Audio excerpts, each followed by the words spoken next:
SPS TV takes us live. After a brief pause, I will call us to order.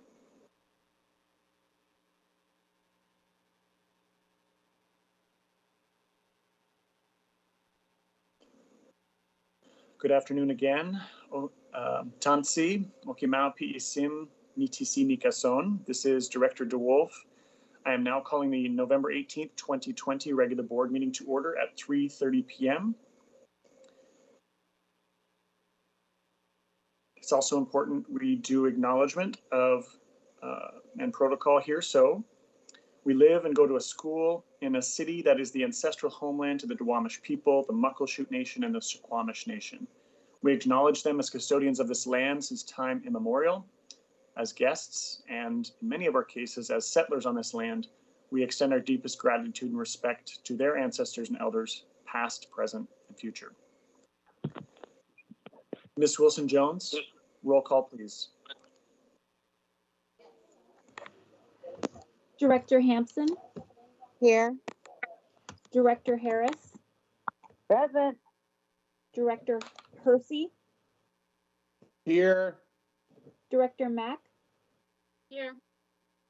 Director Rankin. Director Rankin. Doesn't sound like she's joined quite yet. Director Rivera-Smith. Present. And Director DeWolf. Present. Thank you, Ms. Wilson-Jones. Superintendent Junot is also joining us for today's meeting, and additional staff will be briefing our board as we move through today's agenda. As we begin this meeting, I would also like to welcome Bella Kniep, who is joining us as a student representative from Garfield High School today. And we will also be hearing from Bella's peer later in the meeting as well, who is Garfield sophomore Monet Davis, who will be leading off our testimony list. This meeting today is being held remotely per the governor's proclamation prohibiting meetings such as this one from being held in person. The public is being provided remote access today by phone and through SPS TV, by broadcast and streaming on YouTube. To facilitate today's meeting, I will ask all participants to ensure you are muted when you are not speaking. Staff may be muting participants to address feedback and ensure we can hear directors and staff.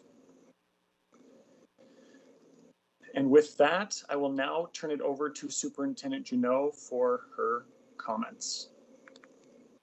Okay, thank you, President DeWolf and directors, and welcome, Bella. First, I just want to thank everybody for everything that you've been doing, and especially the board. I know governing and even virtually meeting is not easy. We've all been in this remote setting for really a long time now, and I know that we are all feeling a little weary. And no one is immune to this level of disruption and uncertainty, and none of us were really prepared to educate or work during a pandemic. In addition to remote learning, we all have our regular lives going on as well. And I know that many of our staff and you and our families are all, some have children at home while remote working, and some of you are taking care of elders in your family. And some of you may feel isolated as the stay-home orders become more strict. And I think that really is just what's so hard about all of this. What would be usual life struggles are so amplified right now. And, as the virus continues to spike and do its damage, so many of us now know family, friends, and colleagues who have contracted the virus, who have been sick, who've been hospitalized, or who have died. I just continue to hear from a lot of different audiences. What's so hard about all of this? What would be usual? How difficult the situation is for our students, families, and staff. I do want to thank our educators, families, and students for completing the Pulse survey. The Remote Learning Task Force will review this data and make recommendations on how we can make this remote learning better for everyone. Central office leaders are using this data to make adjustments to our operational systems. I have visited with our school leaders and educators, and they express a need for some relief from the wariness and the big workload that results from being in a remote setting. So starting Monday, November 23rd through the December break, as we're heading into holidays, schools will be reducing their office hours to 10 hours per week. So people should please check with your school for the hours of operation. And also central office staff, we're looking for ways to reduce the workload for elementary teachers on Wednesdays, at least through the end of the semester. More information about this will be coming soon as we work through all the ins and outs. Last, I have dedicated $100,000 from the superintendent's budget to support the social emotional needs of the adults at Seattle Public Schools. I know that our social emotional health must be strong in order to support the needs of our students, and I am more committed than ever to ensuring the health and wellness of staff and students in SPS. And as you heard last night at the work session, it's important for everyone to know that the Ethnic Studies Program Manager position has posted.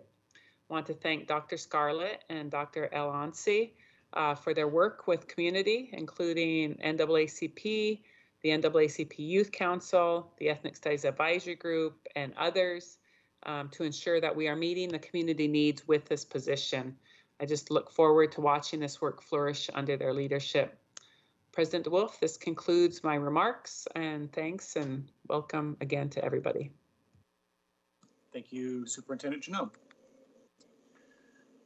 Okay, I would like to welcome Bella Knipp. Bella is a sophomore at Garfield High School and is involved in student government as the class of 2023 treasurer and is also involved in wrestling and track and field. Bella, I'll turn it over to you. Good afternoon, everybody. I'm super happy to be here today. Okay. Good afternoon to Superintendent Juneau, school board members, and everyone watching today on Microsoft Teams. My name is Bella Knipe, and I am a sophomore at Garfield High School, home of the Bulldogs. We as scholars and educators see our school as an active, diverse, and dedicated community. Garfield's academics is a major focus at Garfield. Last year, 100% of our seniors graduated on time. Garfield High School's population of 1,857 students has grown by 14% over the past 5 years. Last year, our boys and girls basketball varsity team won state. Our band and orchestra is a large part of Garfield, especially during our pep assemblies and sports games. There is always lots of hype and spirit. We have over 800 athletes that participate in Garfield sports. At Garfield, there are over 50 clubs during lunch and after school that you can join. You can even start your own. We had a very successful virtual club fair today. It was awesome. Garfield isn't just a school for arts and sports and band and orchestra, but it was also a place of culture, individuals, athletes, activists, writers, musicians, actors and actresses, and artists. When Principal Howard announced school was out on March 13th, we didn't know we'd be facing a global pandemic. COVID-19 has impacted everyone emotionally and physically. Both students and teachers have found new ways to learn and educate in ways we never thought was possible. Garfield would appreciate the school board's increase in support so we can continue to thrive during these uncertain times. I thank you for your time, and go Bulldogs. Thank you so much, Bella, and yes, go Bulldogs. We didn't know we'd be facing a global pandemic. COVID-19 has impacted everyone. Okay. We have now reached the consent portion of today's agenda. May I have a motion for the consent agenda, please? I move approval of the consent agenda. I second the motion. Okay, approval of the consent agenda has been moved by Director Hampson and seconded by Director Harris. Do directors have any items they would like to remove from the consent agenda? Yes. Director Harris. Director Mack. Yes. Director Harris first. Fair enough. I would like to remove item number 5, Memorandum of Understanding with Principals Association of Seattle Schools. Thank you. Okay, thank you. Director Mack. Yeah, I'd like to remove number 4, approval of the Forest Assessor collective bargaining agreements between Seattle Public Schools and the International Union of Operating Engineers 609. Thank you. May I have a revised motion for the consent agenda as amended, please? I move approval of the consent agenda as amended. Thank I you. second this amended. Approval of the consent agenda as amended has been moved by Director Hampson and seconded by Director Harris. All those in favor of the consent agenda as amended, please signify by saying aye. Aye. Aye. Aye. All those opposed? Okay, this motion is passed unanimously. I do want to, for the record, make sure that Director Rankin is included, and she joined us at about 3:33.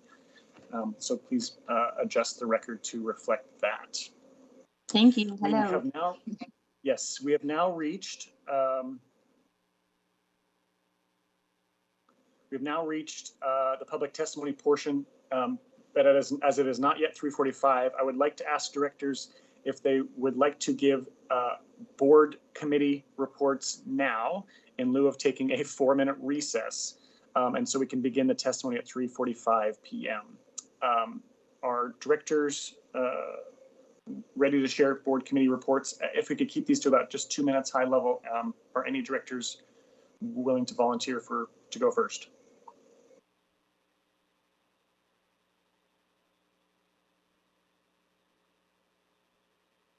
Director Mack, this was your request to the board for our agenda, so I'm curious if you'd like to give a board committee report from Operations Committee in the next 4 minutes before our public testimony begins. Yeah, I wasn't prepped and ready to do that, but I'm happy to do it on the fly. I've been adding that to my board comments at the end of the meeting. And I didn't realize it was on the agenda, so appreciate that it is now. So yeah, Operations Committee, next meeting's on December 3rd. And obviously a good number of items today on our agenda from the last meeting. Upcoming, we have a couple of special attention items that folks may find interesting as a Traffic Safety Committee site planning guidance. That Traffic Safety Committee is actually a City of Seattle committee about traffic safety that we support and sit on. Additionally, we'll have a presentation around the Mercer boundaries process, kind of where we're at with community engagement and proposals, et cetera. And the West Seattle Land Exchange, which I think there's been 2x2s with folks on, but maybe of interest, as well as capacity mitigation for the next school year. And a good number of final acceptances, which are always my favorite when we are able to close out great projects. And yeah, high level, that's what I got for you. Thanks for putting this back onto the agenda so that we can hear from each other about what's going on in committees. Of course, thank you. And in these few moments before we begin public comment, I can just share our executive committee kind of report out. So this month we focused on the CBAs and MOU, both with PASS and 609, which were just pulled from consent. We also heard from the ITAC. They presented their annual report. In addition, we started conversations around policy 1005, which is responsibilities and authority of the board, as well as policy 1640, which is responsibilities and authority of the superintendent. That conversation will also take place in December, and we'll also be we have invited our labor partner, the Principals Association, PASS, to join us for December, and we'll also hear an update on our government relations as we head into the legislative session. So with that, I will get us started with some housekeeping before we move into public testimony, as we are about a minute to go. So we will next move to public testimony. We'll be taking public testimony by teleconference today, as stated on the agenda. For any speakers watching through SPS TV, please call in now to ensure you're on the phone line when your name is called. Board Procedure 1430BP provides the rules for testimony, and I ask that speakers are respectful of these rules. I will summarize some important parts of this procedure. First, testimony will be taken today from those individuals called from our public testimony list and, if applicable, the waiting list, which are included on today's agenda posting on the school board website. Only those who are called by name should unmute their phones, and only one person should speak at a time. Speakers from the list may cede their time to another person when the listed speaker's name is called.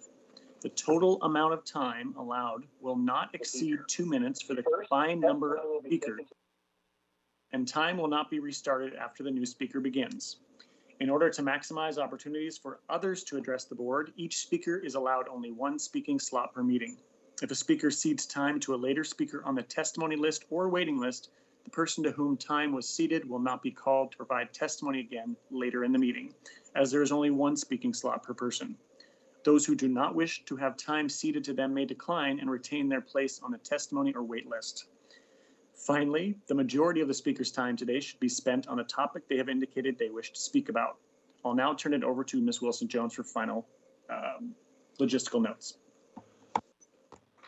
Thank you, Director DeWolf. Speakers, please remain muted until your name is called to provide testimony. When your name is called, please be sure you have unmuted on the device you are calling from, and also press *6 to unmute yourself on the conference call line.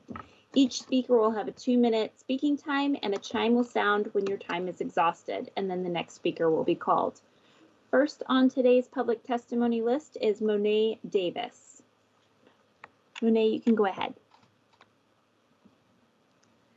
Good afternoon to Superintendent Juneau, the school board, everyone who's watching, and on the Teams meeting.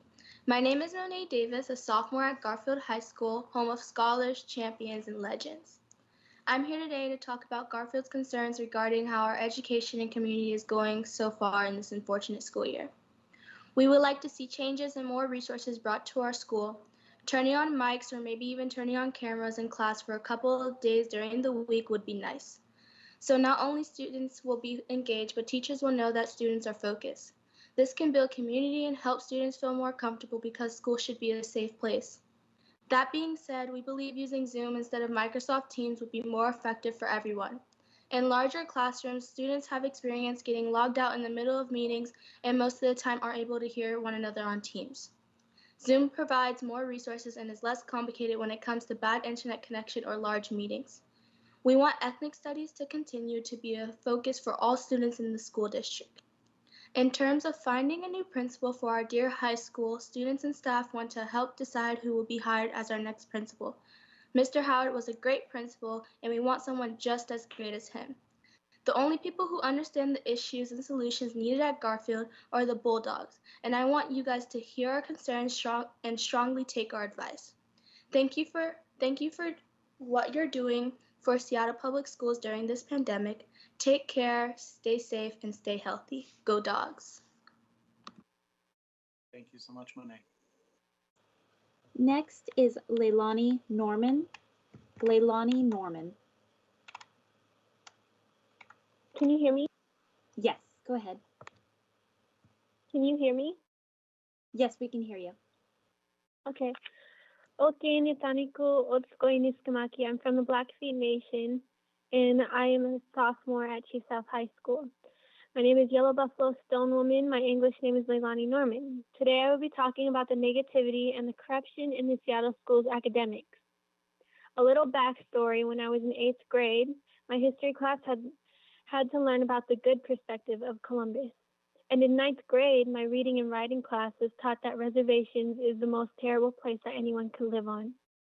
As a person who has family and has lived there, I have felt as if it was a very degrading lesson. Our First Nations should not be looked upon from a white egotistical perspective, and to be taught to students who don't know the real life of our First Nations people. They should not be taught that reservations are filled with drunks, drug addicts, trash, and much more horrible ways to put it.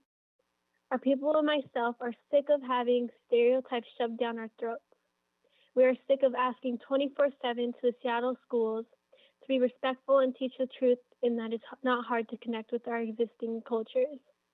Therefore, I'm requesting more focus and respect in the curriculums and more emphasis and empowerment for our First Nation students. Not everything is like Disney, Sherman Alexi's experience, and that smoke signals isn't the only way to teach, for teachers to teach about reservations and the history of our First Nations people. This is a long overdue in SPS, and our parents, our grandparents, and our elders have been trying to change this for a long time. And now our youth should be heard in respect of our First Nations people. As I'm asking for these to be made immediately, thank you for your time.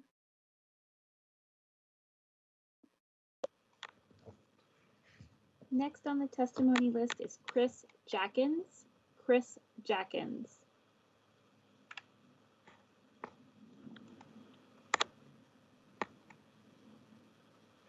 My name is Chris Jackins, box 84063, Seattle 98124.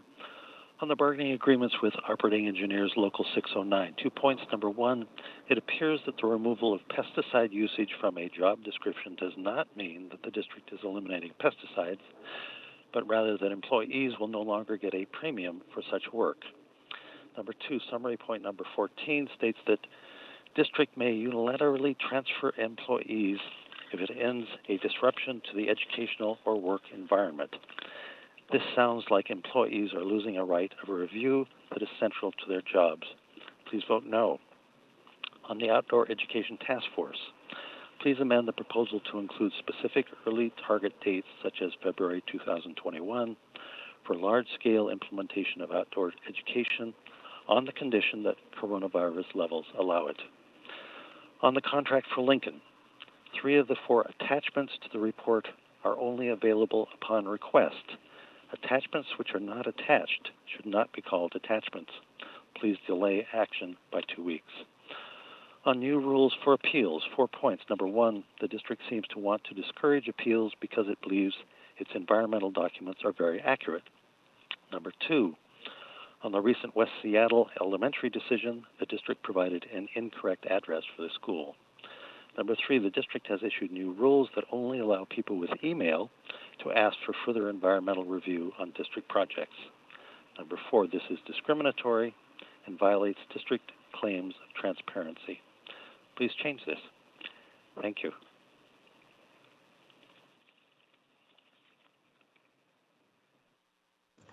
Next on the testimony list is Dr. Carol Simmons. Dr. Carol Simmons.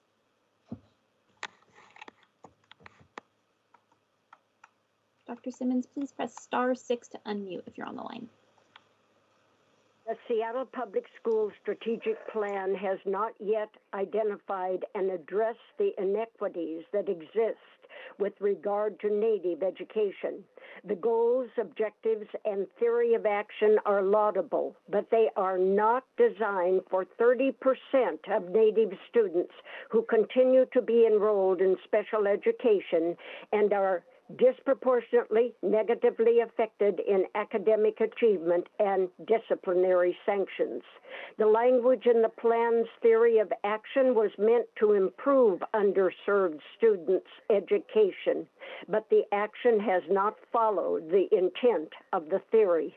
Washington's House of Representatives Education Chair Santos writes, quote, "I urge you, Board of Directors, to reconsider your decision to terminate the long-standing partnership between the district and Urban Native Education Alliance.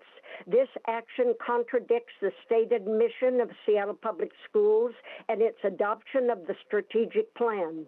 When the focus of ensuring racial equity in our educational system and unapologetically addresses the needs of students of color who are furthest from educational justice, the action of terminating a successful program that served Native youth is contradictory to the strategic plan's theory of action, which is to directly work in partnership with families and communities who represent students furthest from educational justice," unquote. Please follow your theory of action and work in partnership with UNEA, families, and communities, rather than closing Native schools, terminating Native programs, and evicting Native students from their historic cultural sites. Thank you.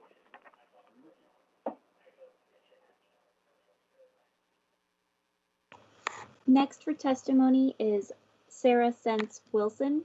Sarah Sense Wilson.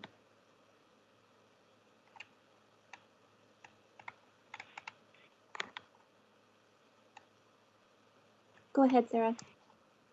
In honor of Native Heritage Month, UNEA would like to continue our tradition of advocacy for Indian education and Native students. A history lesson in Seattle Public School legacy of broken promises and trail of mistrust and dishonesty. In 2013, SPS board member Sharon Peasley and several Pinehurst parents and staff approached UNEA pleading for help with saving Pinehurst Alternative School from impending closure. UNEA, along with a collective of Native educators, elders, parents, and youth, formalized a partnership proposal to transform Pinehurst into a Native-focused K-8 school. The board approved this proposal, outlined a number of Seattle Public School commitments, including number 1, MOU with UNEA, and also resources to co-develop a culture-based framework to support both a climate and culturally enriched environment to achieve our vision. The school board approved the proposal, but has failed to uphold the Native community partnership. As part of SPS's trend to gentrify and redline Seattle schools, SPS has evicted and relocated Licton Springs from Robert Eagle staff, and in true boarding school fashion, stripped the school of all American Indian identity. The new Licton Springs principal flagrantly ignores emails and requests for meetings. SPS clanship seems to impervious to the voices of Native community and remains resolved in the willful erasure of BIPOC students. From a historical perspective, SPS has symbolically called in the cavalry and reincarnated Indian annihilators to eradicate students from existence. Reminiscent of notorious General Kit Carson, General Andrew Jackson, and John Chivington.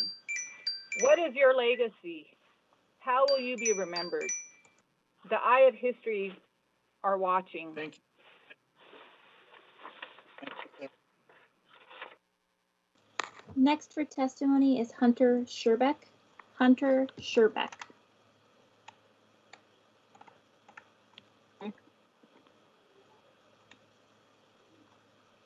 Hunter, go ahead. Hello. We can hear you. All right, awesome. All right. Hello, my name is Hunter Scherbeck. I'm part of the Standing Rock Tribe, and I am a high school senior. And today I am suggesting some recommendations for Native education during COVID-19. These suggestions are based on research and in consultation with professionals and the Native community. According to the Society for Research in Child Development, Native students experience an increased degree of vulnerability due to negative consequences of COVID, resulting in further distancing our Native students from educational equity. Interestingly enough, while research and common sense point to establishing a strategy for sharing resources for the most vulnerable, we see in Seattle a multitude of barriers, hoops, traps, and dead ends for Native students. The apparent lack of a comprehensive strategy to bridge district, community, and student needs has been exposed by the prolonged and protracted neglect of our district leadership under the watchful eye of all elected officials. According to SRCD, ongoing inequitable conditions may be experienced as interlocking systems of oppression, increasing the chance of poor educational outcomes for Native students. Furthermore, it is noted that evidence supports what Native people have always known. Connections with Native culture and community protect and buffer children from the trauma of inequity. We suggest SPS establish a plan to engage Native community and Native-led CBOs to develop a multifaceted strategy to reach self-identified Native students enrolled in SPS for bridging resources, support, and connection to best mitigate the impact of COVID-19 on our families and students. SPS may start by acknowledging the harm that has been committed against our community by way of ongoing failures to address issues raised and ignored by students and families in the community. Next, establish a healing and reconciliation coalition as steps towards a restorative process for relationships to mend and begin healing. Individuals and community members have provided guidance and initiated this request over 3 years ago. We are already out of breath with the losses and compounding effect of the COVID-19 pandemic on our families and communities. Please take this suggestion and commit to decolonizing at all levels, starting with each one of you. Thank you. Next on the list for public testimony is Kayla Harst. Kayla Harst. My name is Kayla Harst. Go ahead, Kayla. Can you hear me? Yes. Hi, my name is Kayla Harstad. I am Turtle Mountain Chippewa in Assiniboine, and I'm a junior at Ingham High School. I'm here to talk about Indian education and solutions for improving our student experience at Ingham High School and across the district. At Ingham High School, there is a void of Indigenous influence and a silencing of Native student voices, and most noticeable, a lack of support for students to connect with the Native community. A void in the inclusive practices supporting Native participation, visibility, and experience. No space or place for Native students to convene, refuel, share, practice cultural traditions, or share resources and have identity safety. We should have identity safety at all schools, not only Nathan Hill High School or Chief Sealth. We spend a week learning about 9/11. In stark contrast, most schools, including Ingham, do not even acknowledge Indigenous Peoples Day or Native Heritage Month. I propose a cross-district recognition of Indigenous Peoples Day in every school and in every classroom, with dedicated time for class discussions about Indigenous issues, contributions, and contemporary experiences. Designated building or room space for Indigenous students to feel comfortable and have the resources they need. I've seen a number of my Native peers drop out of Ingham, and I've wondered if the resources had been available, would my Native peers have successfully graduated from Ingham? We should be able to feel culturally connected to our school and have a place we can go to with trusted adults. I suggest a land acknowledgement to be adopted by Ingham and to be read along with the daily Pledge of Allegiance. Our Ingham land acknowledgement will be co-authored by Indigenous Student Association members, elders, and community. I suggest every school have a co-created land acknowledgement. I also think we need to include Indigenous art around the school. There is no visual art representing Native culture at all around the Ingham campus. We need to incorporate some type of mural or land acknowledgement piece that could be represented in our Indigenous community. These projects could be led by Indigenous Student Association and would inspire multicultural unity among other students as well. We need to showcase Native perspectives in each and every classroom by the way of art, images, pictures, literature, speakers, and staff. We need the beautiful parts of being Indigenous to be included in our everyday space. I invite Seattle Public Schools to re-envision Indian education together.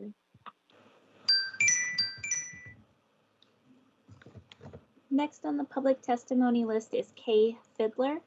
Kay Fiddler. Hello, Go ahead, Kay. my name's Kay Fiddler. I'm an enrolled member of the Turtle Mountain Band of Ojibwe. It is Native American Heritage Month. I'm just stopping by to let you know that not all Native American history is in the past. Some of it is happening currently. We are still alive. The board, the superintendent, director of Indian Ed, with the current time.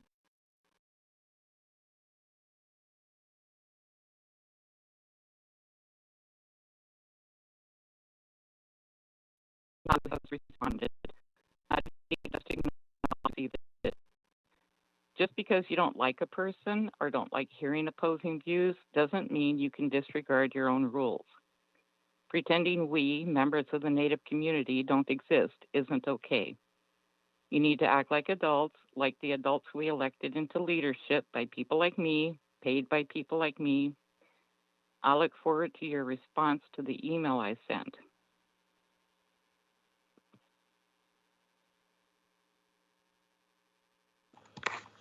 Next for public testimony is Brooke Stromey. Brooke Stromey.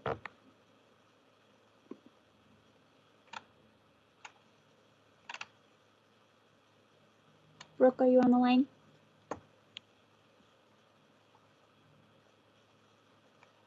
Brooke, you may need to press *6 to unmute.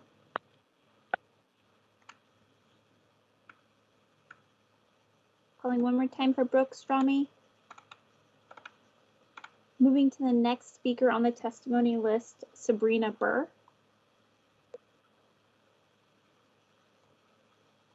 Sabrina Burr, go ahead. Can you hear me? Yes. Okay. Thank you. I want to address a couple things. First of all, I want to address distant learning. This week, my daughter copied the chat from one class to find out that she had gotten the chat for all of the classes for all day from all of those teachers. To me, this is a violation of privacy and something has to be done. In addition to dinging of classes and the bells going off for all of the classes, we should not be able to know what students are saying in every classroom. So I just hope that we address that because that has to be in violation of FERPA. I want to talk about outdoor learning and the task force. And I want to say that this is imperative, especially in this climate where our students' mental health are so critical right now. I am a parent who went on all of the science field trips in outdoor learning. 5th grade, when we got to Islandwood, our Southeast students got to Islandwood, said, Islandwood looks just like our backyard. For 3 years at South Shore, I went on science walking field trips 3 times once a week with all 3 classes. One thing that I learned is students who were not emotionally right, once we got outside in the outdoor, they came back with a different amount of calm. You put dirt and nitrate there, and that was even stronger. What I find is how students collaborate in the outdoor, and outdoor is not just for science, it's for math, it's for language arts, and it's for art. Twice we did art installation at the Urban Farm in Southeast Seattle, owned by Seattle Tilt, where they opened it up to the whole school. So it's really important for us to find outdoor spaces for our students to learn and to thrive, especially in this climate. So please get the task force going and get the right people there so that we can make it successful. Thank you. That was the final speaker on today's testimony list. Thank you, Ms. Wilson-Jones. And thank you to Hi, this is our Brooke Strami. I'm sorry, my phone didn't unmute before. Is it possible to still give testimony? Brooke, yes, you just in the nick of time for sure. We do have a slot for you, Ms. Wilson-Jones. If we could go ahead, Brooke. Thank you. Hello, my name is Brooke Strami, certified educator and support staff at UNEA. The COVID-19 pandemic has added new challenges for Native families within the community and further exacerbated already existing challenges. Since the pandemic fully took effect in our city, UNEA has been in close contact with Native families already within the UNEA community and beyond, assessing the needs of needs out there and looking for solutions.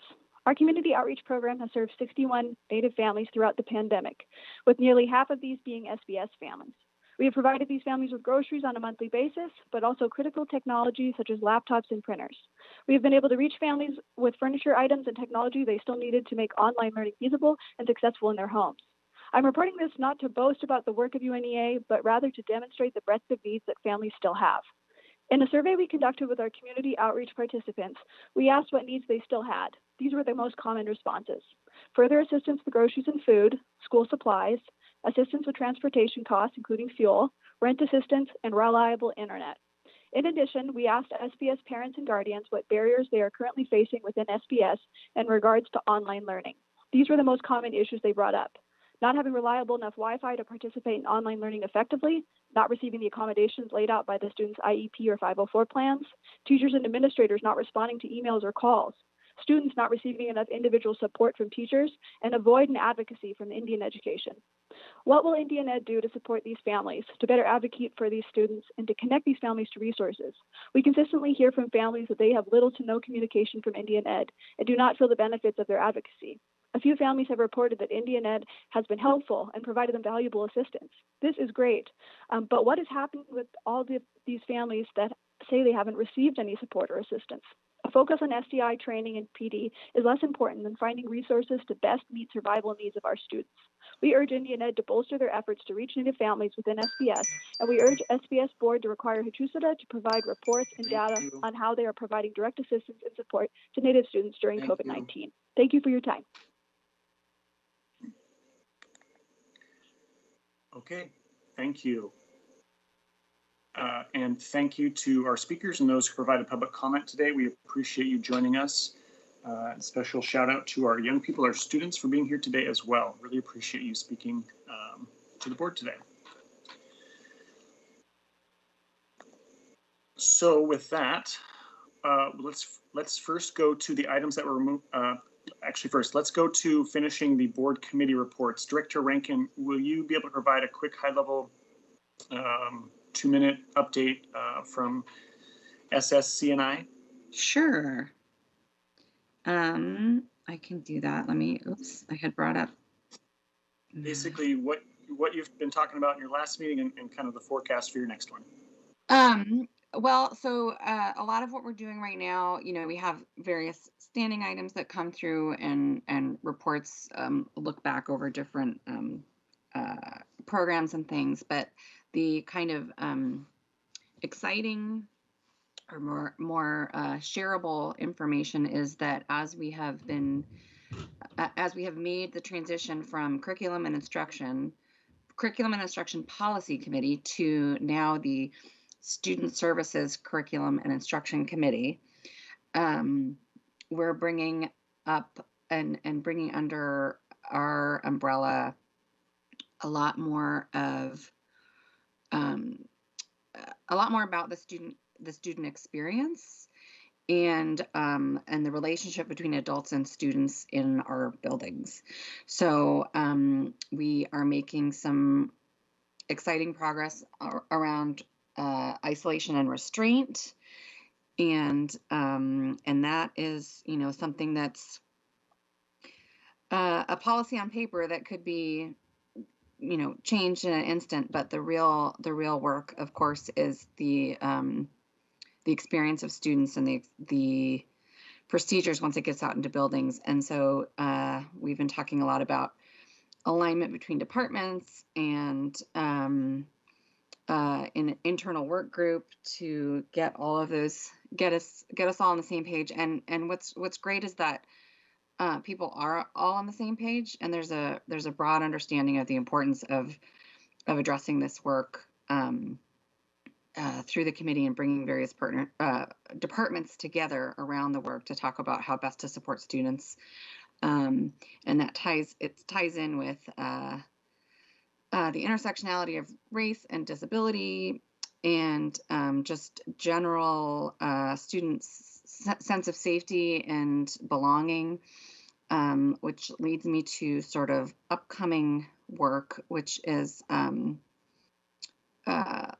inclusionary practice and policy, which will be coming probably more in the spring. So we've got isolation restraint. We also are working on threat assessment, which would formally have been maybe under operations, but since we are focusing on student experience and interaction with adults in the building beyond just curriculum, the threat assessment is a policy to look out for in terms of how we wrap around students who are in a situation where they are demonstrating that they could be thinking about doing things that are a threat to others in a very serious way, and how to approach that from a supportive and problem-solving space instead of a disciplinary and punitive response. And so what I'm proud of and what I've really been fortunate to be to witness and be part of work of staff in this committee is moving from punitive and reactive to whole child and proactive. And so that's a little bit more broad than I think people are maybe expecting a list of items or whatever, but that's kind of what's happening right now in our committee, and it's really exciting, thinking about whole child health, identity, safety, physical safety, and just acknowledging that for students to do their best academic work, we need to do the work as adults to ensure that students can bring their whole selves to school and that they will be fully included members of the community in the classroom.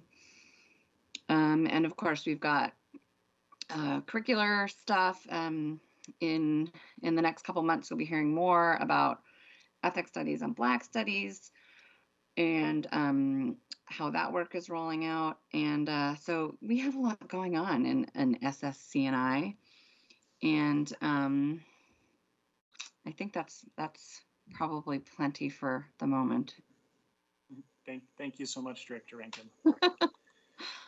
I appreciate that. Director Hampson, you are the final committee to share a report. Thank you. Can you hear me? Yes, we can. Okay, great. So in our last meeting, we looked at a number of board action reports, which we will be discussing at length today. So I won't go into any detail about that. They're all here in front of you. We didn't have any additional items that were sort of introduction, as it were. We did look at our work plan in terms of having really managed to get through the vast majority of what we set out to do this year, with the exception of policy 6114 as it pertains to gifts, grants, donations, and fundraising proceeds. That's a big lift, a really important lift in terms of taking a really strong look at that policy, particularly as it pertains to racial equity and other types of equity in our district. And it's a much bigger and more extensive process and is interwoven with a number of other policies and procedures. And while we've been engaged, for example, with Seattle Council PTSA, the council that is over all of the PTAs that do tremendous fundraising in this district, about working on that, and we're anxious to do that work together. We really want to make sure that we know what the full body of work is, and that because this work is ripe for unintended consequences. So we all agreed as committee and as community that we would take that work on this next year, and I think it's appropriate given the broader context that we've had to deal with during this current year. And then obviously we have the work of participatory budgeting, the budgeting process as a whole, and taking on for the first time the participatory budgeting, which is just got started today with community. It's the first time we're doing that, so it's exciting, and of course it's, we're stumbling along trying to make it happen, but I'm grateful and proud of that work and open to talking to folks about that. And the board should have received the documents that went to the community members participating in that today. And then we also did receive, we closed out what I'll call our first round of applications for our public advisor position for the public advisors to the Audit and Finance Committee. And we'll start doing some interviews. And then we're going to extend the deadline so that we can get in a few more applications to be able to make sure we can fill both positions. We'll extend that to next Friday, and so if we can please get the word out about that critical public voice in the audit and finance capacity, that would be great. And then the work, we're not fully under contract yet, and the work for oh, and by the way, the application for that can be found on the main page of the board page on the Seattle Public Schools website. And the work that we approved last board session around restructuring audit and the internal audit department, so as to be a higher impact division, isn't quite under contract, but it's under review, so it should be under contract soon, and that work can then get going. And unless I've forgotten anything critical that somebody wants to point out, I will leave it at that. Thank you so much. Thank you, Director Hampson. Okay, we will first move to the items removed from the consent agenda. So we, directors removed item number 4, which was the CBA for Local 609, and another director removed the MOU with PASS. So for each item, we need a motion. So we can start with item number 4, or the otherwise known as CBA for Local 609. So do I have a motion for that item? I move that the school board authorize the superintendent to execute the 4 CBAs with Local 609 with the wage schedules and other amendments in the form of the draft agreements for the period September 1st, 2020 through August 31st, 2023, as attached to the school board action report, with any minor additions, deletions, and modifications deemed necessary by the superintendent, and to take any necessary actions to implement the contract. Immediate action is in the best interest of the district. Second the motion. Thank you. This item has been moved by Director Hampson and seconded by Director Harris. I'll first call on the director who removed this item from the agenda. And just as context, this came to the executive committee last Thursday, for approval. We had a pretty good discussion there. So I will turn it over first to Director Mack, who removed this item. Yes, thank you. I have several questions, but I think my first one and kind of the primary reason for pulling it off of consent is to get some transparency and public just knowledge about what's in the contract that we're being asked to approve. And I think my first question is for Mr. Narver or maybe Ellie around. I was just kind of surprised to see a collective bargaining agreement on the consent agenda for intro and action. And I don't recall that we had a closed session as a full board to discuss this, and I appreciate that it went through exec. But I'm wondering if my memory is fuzzy here or if there's been a change in process in terms of how the board supports the process around contracts, and whether or not it's typical that we would have a closed session to have kind of understanding around the entire contract before it comes for approval, and whether or not we typically would actually have it introed publicly as opposed to on the consent agenda. That's question number one. Okay. And I would say, Chief Counsel Narver, if you could just keep this brief, because I want to focus on the actual item. So please get this answer quickly so we can move to the actual item. Thank you. I'll try and answer quickly. I'm not, there's no prohibition against an item like this being on the consent agenda, and directors have the ability to remove it. I think it's typical that it would be intro and action, but nothing precludes it being considered on consent. As far as a closed session, those are authorized. Again, there's no requirement that a contract like this be briefed to the board in a closed session. That's something that's available and not subject to the OPMA. Director Codd may know more about past practice on this, but it's not a requirement that the board be briefed in closed session, right? It has past practice been that we've had that, though, because that's been my experience. I'm just curious whether or not the practice is changing going forward. Director Mack, this is not indicative of a process change. This is just how it went today. Okay, great. Well, then my actual specific kind of questions around the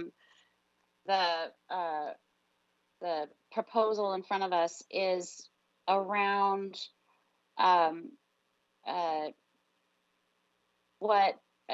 just getting clarity around whether or not there are policy level determinations being made in the CBA that are either in alignment or out of alignment with our existing policies and procedures. And specific to that, the number 3, I'm sorry, it's not number 3, but the, maybe it is on the table of contents, but the MOU around harassment, discrimination, and intimidation, or I'm sorry, maybe it's page 77, discrimination, retaliation, and HIB complaint investigation process. I think there used to be an MOU if I was reading it properly, and that's been stricken, and it's been changed to on page 77, the discrimination, retaliation, and HIB complaint investigation process.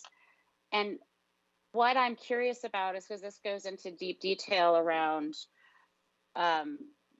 how those sorts of things are handled, and we have a policy on HIB, as well as I think we have procedures that are aligned with that, and they would include like the logging of the complaint, the intake, the acknowledgement of the complaint, the interview, and so that entire process. I'm wondering why this is all listed in a CBA when that exists in policy, or is there in the CBA some difference for this specific group of employees that is not consistent with other groups of employees or our policy and procedure? Okay, thank you. Thank you. Chief And Codd? I do want to apologize. I understand that staff is hearing this question for the very first time because I didn't catch it until right before the meeting, and I still feel it's very important to ask that question because we are talking intently around student safety and all of these issues, and our process and procedures, if they're dramatically different for different groups of people. I'm curious to know why and whether or not there's, is there misalignment or is there alignment? Chief Codd's trying to answer. So Chief Codd, to you. Thank you. Yes, thank you. So Clover Codd, Chief Human Resource Officer. So to directly answer your question, Director Mack, this is not in misalignment with our policies and procedures. It is in addition to, we have extra steps that we have to take when we are going through the process with a member who is part of Local 609. So these are extra steps. It is not in conflict. And this was something that was agreed to a few years ago to help make it more clear to the member. Thank you, Chief Codd. Any final questions, Director Mack? Well, just a quick question as to why these extra steps wouldn't be important for other employees as well around these topics. It feels like that is a misalignment if one group of employees has extra steps. I'm kind of curious why. It is not usual for one bargaining unit or labor partner to have different steps in a process or additional steps in a process from another. Again, we have made changes to the HIB and discrimination policies and procedures. Some of that came out of a conversation that we had with 609 early on before we made those changes, but this is a MOU that was made around the same time that provided these additional steps to 609 members. That is not unusual. Okay. And then the other specific question related to that is that my understanding, and help me understand here, it's the superintendent that has the authority or the designee to place someone on leave or to, all of the hiring and firing decisions ultimately lay with the superintendent or their designee. And in the document, it now states the Chief Human Resource Officer or designee. Why is that listed that way instead of the superintendent? Yes, thank you. There are different rules for certificated staff versus classified staff per RCW. Only the superintendent has the authority to terminate a certificated employee. That is not the same case for classified employees. The superintendent designee, me, and I can also designate perhaps a director of labor relations can also, that it's just different RCWs that cover different types of employees. Thank you, Chief Codd. Any final questions, Director Mack? No, I think that does clarify. I do just want to make the comment that it is concerning to me that we have, just from a systemic level, that we have very different processes around responding to situations of discrimination, retaliation, harassment, intimidation, and bullying investigation. And I think that that is something that we on a systemic level need to take a deeper look at in order to support both staff and students in those issues. Thank you. Thank you. Okay, we'll quickly go to directors. Director Hampson, any comments or questions for this item? None for me right now. Thank you. Okay, thank you. Director Harris.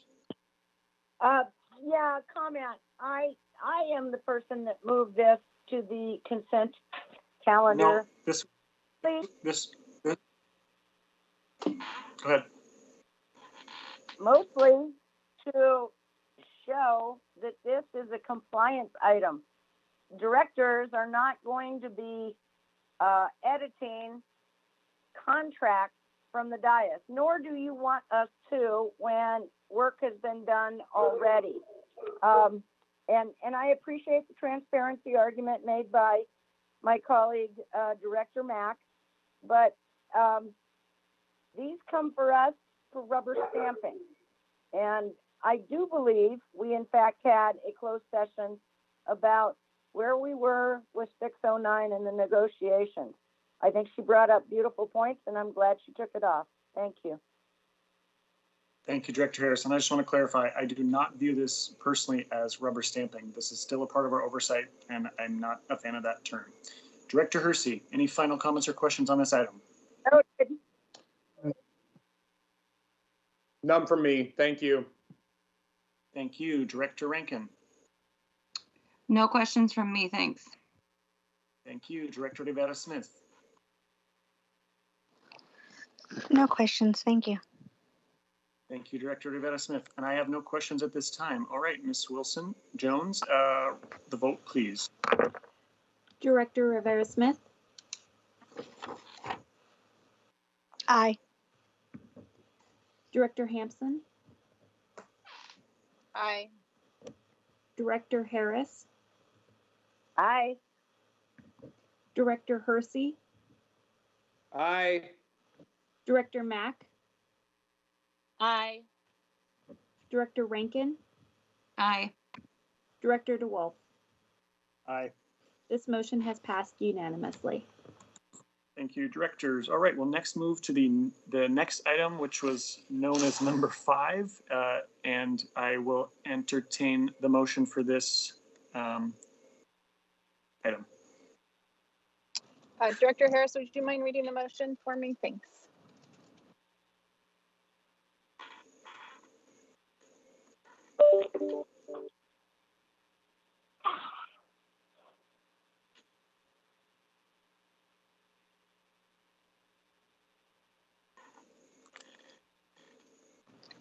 Director Harris, are you able to make the motion?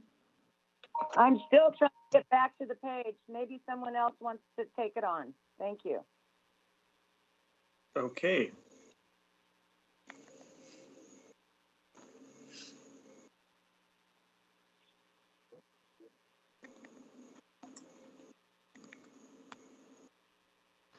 One moment, please. Is this item for the approval of the 4 successor collective bargaining agreements?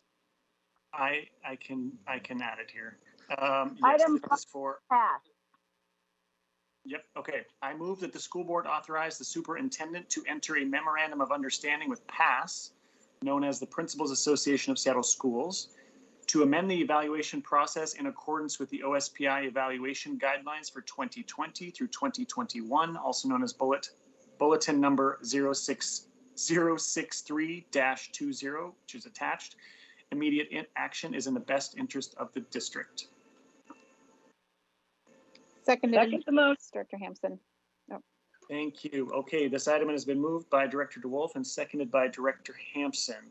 I'll first call on the director who removed this item, which was Director Harris, and then I will move through the remaining directors for final comments or questions alphabetically. Director Harris, to you first. Thank you so much. I heard from a principal today that is active with the executive board of PASS, that PASS was surprised to see this on the agenda, let alone in consent, which I advised of my reasoning.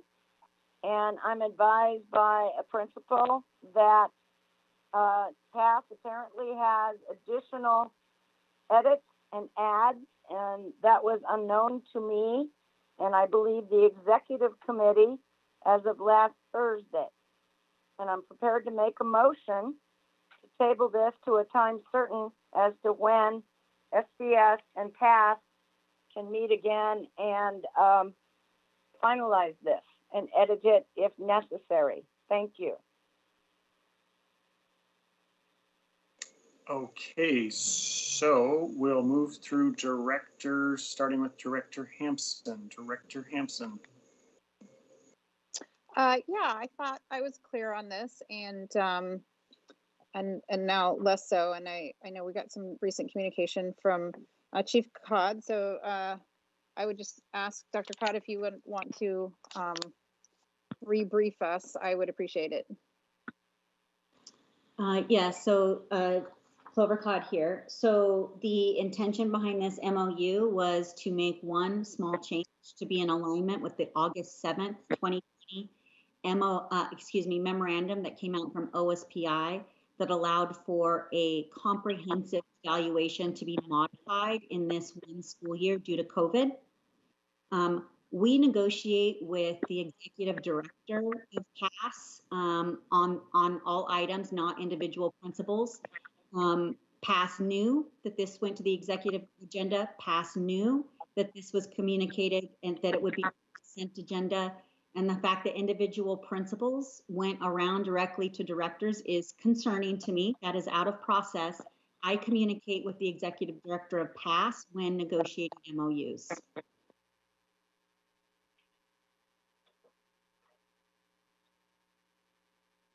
Director Hampson, any comments or questions?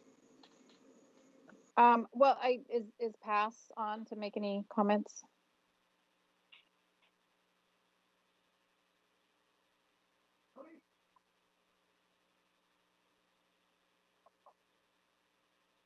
Is anyone from I'm assuming by the Is that a silence we no? don't have anybody from Principals Association on this call. Okay, well, I guess I'll just let it go to the other director. That was the only question I had, so I'll let it go to the other directors then. Thank you, appreciate that. All right, Director Hersey. I've got no questions at this time. Thank you.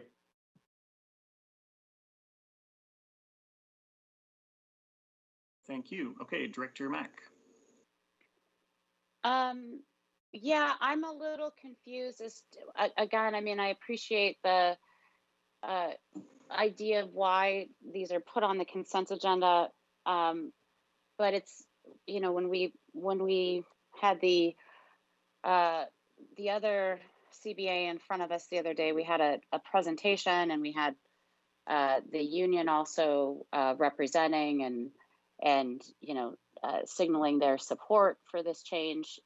It's somewhat concerning to me to hear that there isn't a representative from PASS to help respond to whether or not this MOU is in alignment and that there's been communication out of process. And so I would support a potential motion on the table to table it to a time certain because it feels uncomfortable at this point with that. Okay, thank you. Director Rankin. I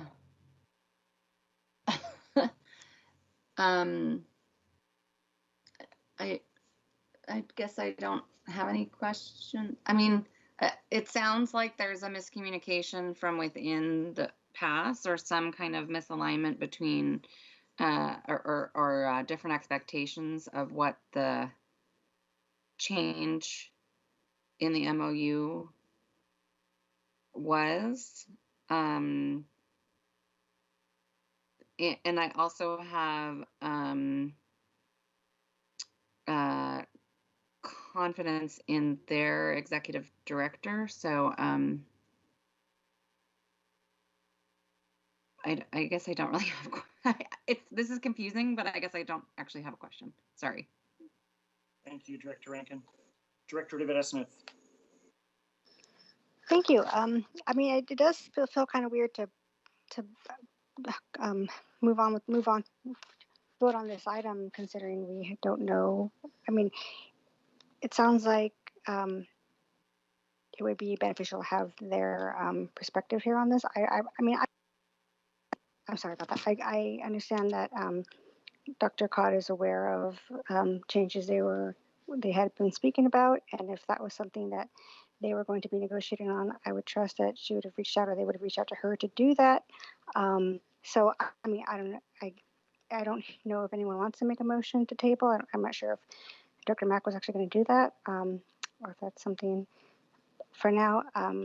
Again, like I too am very torn on this because I feel like I hate to pass it and then the pass, no pun intended, comes back unhappy. So, but I guess with what we have at hand here is what we it doesn't sound like there has been communications regarding movement on any changes. So I guess I don't have any questions. Thank you. Thank President you. DeWolf? And yes, Director Harris. I wanted to read the email that Clover sent to us when I gave her the heads up that I would be moving it from the consent agenda. Director Harris, management was also not aware that PASS was still working on additions to this MOU when it was presented at the exec committee. New paragraph. We were notified after the fact, that PASS wanted additional changes. Those changes were substantive in nature and go above and beyond the recommendations from OSPI due to COVID. We have no intention of making substantive changes to the PASS evaluation section of our CBA. And let me know what time is appropriate to move this to a time certain, please. Chief Codd, did you like to respond? Yeah, I just wanted to add that the executive director of PASS was fully aware that and agreed that this was the MOU and the only change that we would need to make. So I suggest we table this to a time uncertain. So just as clarification, Chief Codd, if we move this to the December 2nd board meeting, would that be appropriate and enough time and provide enough flexibility to clarify some of these questions? I don't know. Motion... At this point, I am just as astounded as you all are, so I actually don't know.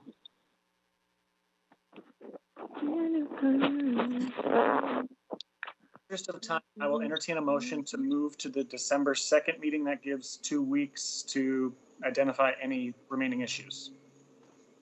Motion to move to the December 2nd meeting. Second. Thank you. Chief Counsel Narver, are we okay to just go through a vote and move the second at this time? I believe so. Let me just talk this through for a second. This was originally on consent tonight for intro and action. It was taken off of consent, but it is still an intro and action item. I think that the board can postpone further consideration of this to December 2nd, pending perhaps new information coming in from PASS about the status of this, but it is certainly a permissible motion to move this to the 2nd and take it up at that point if in fact the board chooses to do so. But that would be the appropriate motion for tonight. Okay. Excuse me, I'm sneezing. I see we did hear a motion that it aligns with what you just described, and it was seconded by moved by Director Hampson, seconded by Director Harris. Before we move to the vote, any final comment? I see your hand up, Director Rankin. Thank you. Yeah. Well, one question I was going to ask is not really relevant anymore, but I was going to ask, does approval of the item mean that amendments or a reopener couldn't happen later? But since we're already talking about moving it, my second question is, what are the implications? If this is an MOU that was being negotiated between the district and the Principals Association, what are the implications in terms of, further bargaining? They're not a union, they're an association. So I guess what, between now and December 2nd, what happens and what are we opening up to? All right, great. Chief Codd has her hand up. I'll let her answer this before we move to the vote. Chief Thank Codd. you. So this is not a mandatory subject of bargaining for the Principals Association. We do not have a reopener on the collective bargaining agreement or the evaluation section. We have a collective bargaining agreement with PASS for with 3 more years on that. This was meant to be one change, not a total reopener. So I will go back and work with the executive director of PASS to see what steps she'd like to take next. But we were not in negotiations, if you will. Okay. So this was an adjustment to an existing agreement. Correct. In the current context, but not a full renegotiation. Okay. Thank you. Okay, Ms. Wilson-Jones, the roll call vote, please. Calling the roll on the vote to move this item to December 2nd, just for clarity. Director Harris? Aye. Director Hersey? Aye. Director Mack? Aye. Director Rankin? Aye.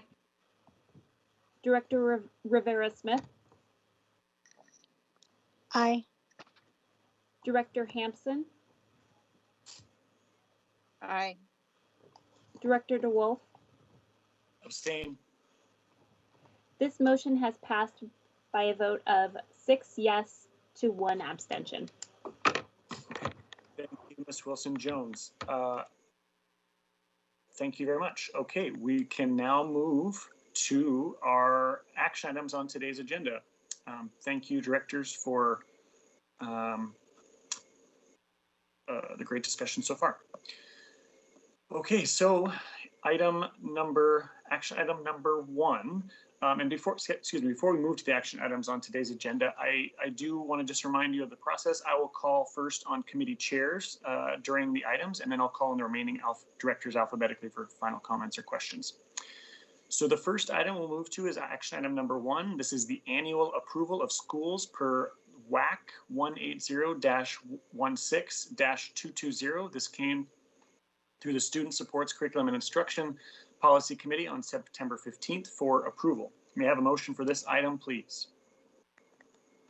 I move that the school board approve each school building within the district, and that each school has a school improvement plan that is data-driven, promotes a positive impact on student learning, and includes a continuous improvement process pursuant to Washington, the brain lost it, WAC, thank you, Administrative Code 180-16-220. Thank you. Second the motion.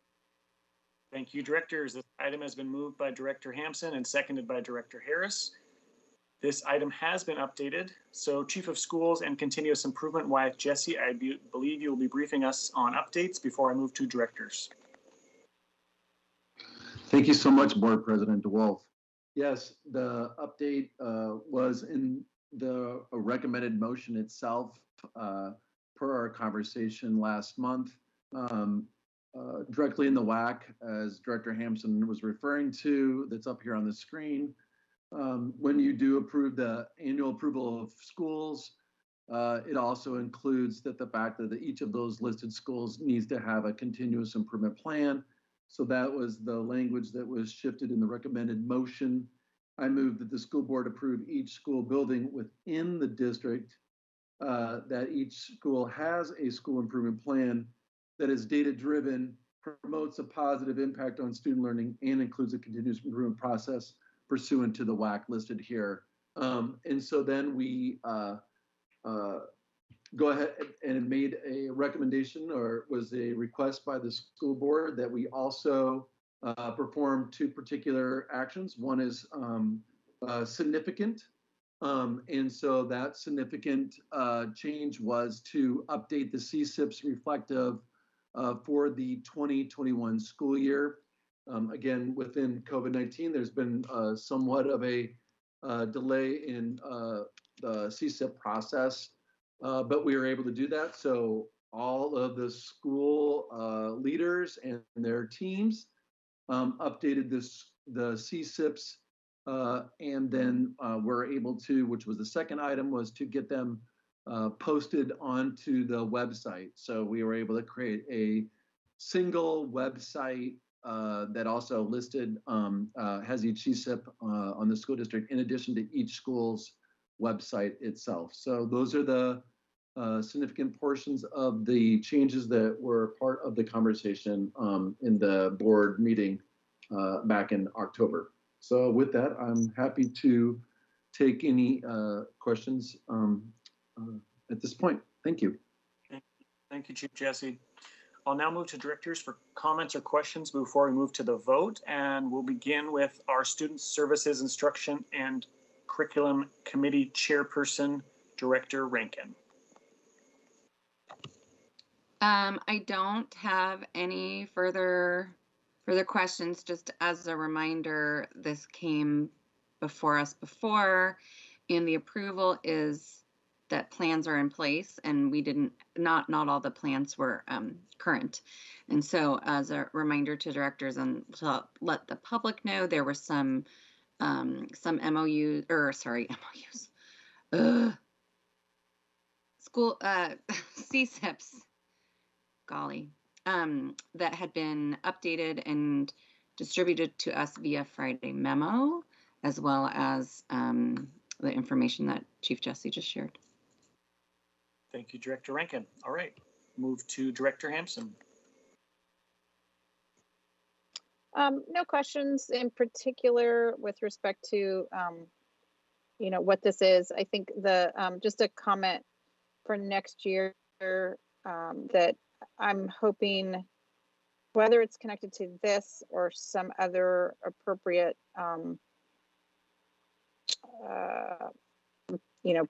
board action area that we have, or work session that we have the opportunity to look at the variance in utilization of BLTs and the makeup of those BLTs, the level of engagement that gets us at tier 2 and tier 3 for consult and collaborate. What is that variability? How great is it? And what can we do to make sure that we're solidly in the collaborate category for the development of the continuous school improvement plans? I recognize that's not necessarily what we're approving, but it's information that I think would be really useful relative to what I believe was the intent of this administrative code, but for discussion at a later date. But if Chief Jesse, if you could please note that, I would appreciate it for a future conversation. Thank you. No problem. We have a work session in the spring. We can on this topic, so it'd be great. Thank you. All right, next up is Director Harris. First of all, I want to give gratitude to Chief Jesse, to Executive Director Mike Starosky, and to Director Carrie Hansen for what appears to be in 20 spot checks, significant lifting of the work and adding addendums. These are very different, and I'm pleased that they're very different from what was presented to us September, October, and we have an interesting history on this. I am prepared to vote yes. I do have a question as to whether or not the BLTs and the peer review processes was used between late September and what's presented to us now. So Director Harris, the process, there was many things in draft. As you know, again, as I mentioned previously, that the COVID-19 delayed a lot of things. We were waiting to see in their plans if we were going to do remote or if we're going to do hybrid. Obviously, we weren't going to do full in-person at that time, so there was a lot of waiting to see and how they could adjust those plans. So they were working with their BLTs. They were working in a peer review. Principals work in their professional learning networks, talking about that. And then what did transpire over the last 6-7 weeks was that shift that you're mentioning, the significant shift of not only just finalizing it, working with their BLTs, yes, they did, and then turning around and making sure they had an addendum that did reflect the remote learning playbook. Thank you ever so much. Thank you. Director Hersey. No, we discussed this at length in committee, so I am good to go. Thank you. Director Mack. Hi, thank you. I also appreciate the updating of the bar to reflect that this is our annual approval of school buildings. I do want to make one point that I think is actually kind of important to recognize because we have these issues come up all the time. Our buildings actually have different names still than our schools in many cases. And so the list here is actually of the schools, but it's not referencing the building name that they're in. So I just want to make note of that for the record, that there is lots of confusion that happens in this list when you try to cross-reference it to other lists, like the actual building name. And I appreciate that the address is provided and the number is provided, so that creates a little bit of clarity, but there's still a disconnect of information here about the difference of building names and school names, and that's not reflected in this document. However, I still am happy to approve it. The other thing I want to actually raise was an issue that was brought up in testimony around like the curricular focus of a school, or what I see is noted in the CSIP specifically is called the school profile. And I want to raise a concern, an ongoing concern I have and have had for many, many years, is that we have schools that start with a specific profile, they're adopted as a specific curricular focus, and then over time that might get lost or changed. And in my understanding, this would be the appropriate place where the clarity around that focus is provided in the CSIP, because it defines the school profile. And I just want to highlight a couple examples of difference in how the information is presented here, and also perhaps some inconsistency on whether or not a profile of a school or the curricular focus has been maintained over time. When we look at the school profile for McDonald International School, it is specifically a language immersion school offering a curriculum infused with global awareness and cultural competence at every grade level, et cetera, et cetera. And it says specifically Spanish and Japanese. So that's clarified that this school has a very specific focus. When we look at Licton Springs, however, the profile doesn't actually talk about the curricular focus. It talks about the population. It also doesn't reference the previous designation as,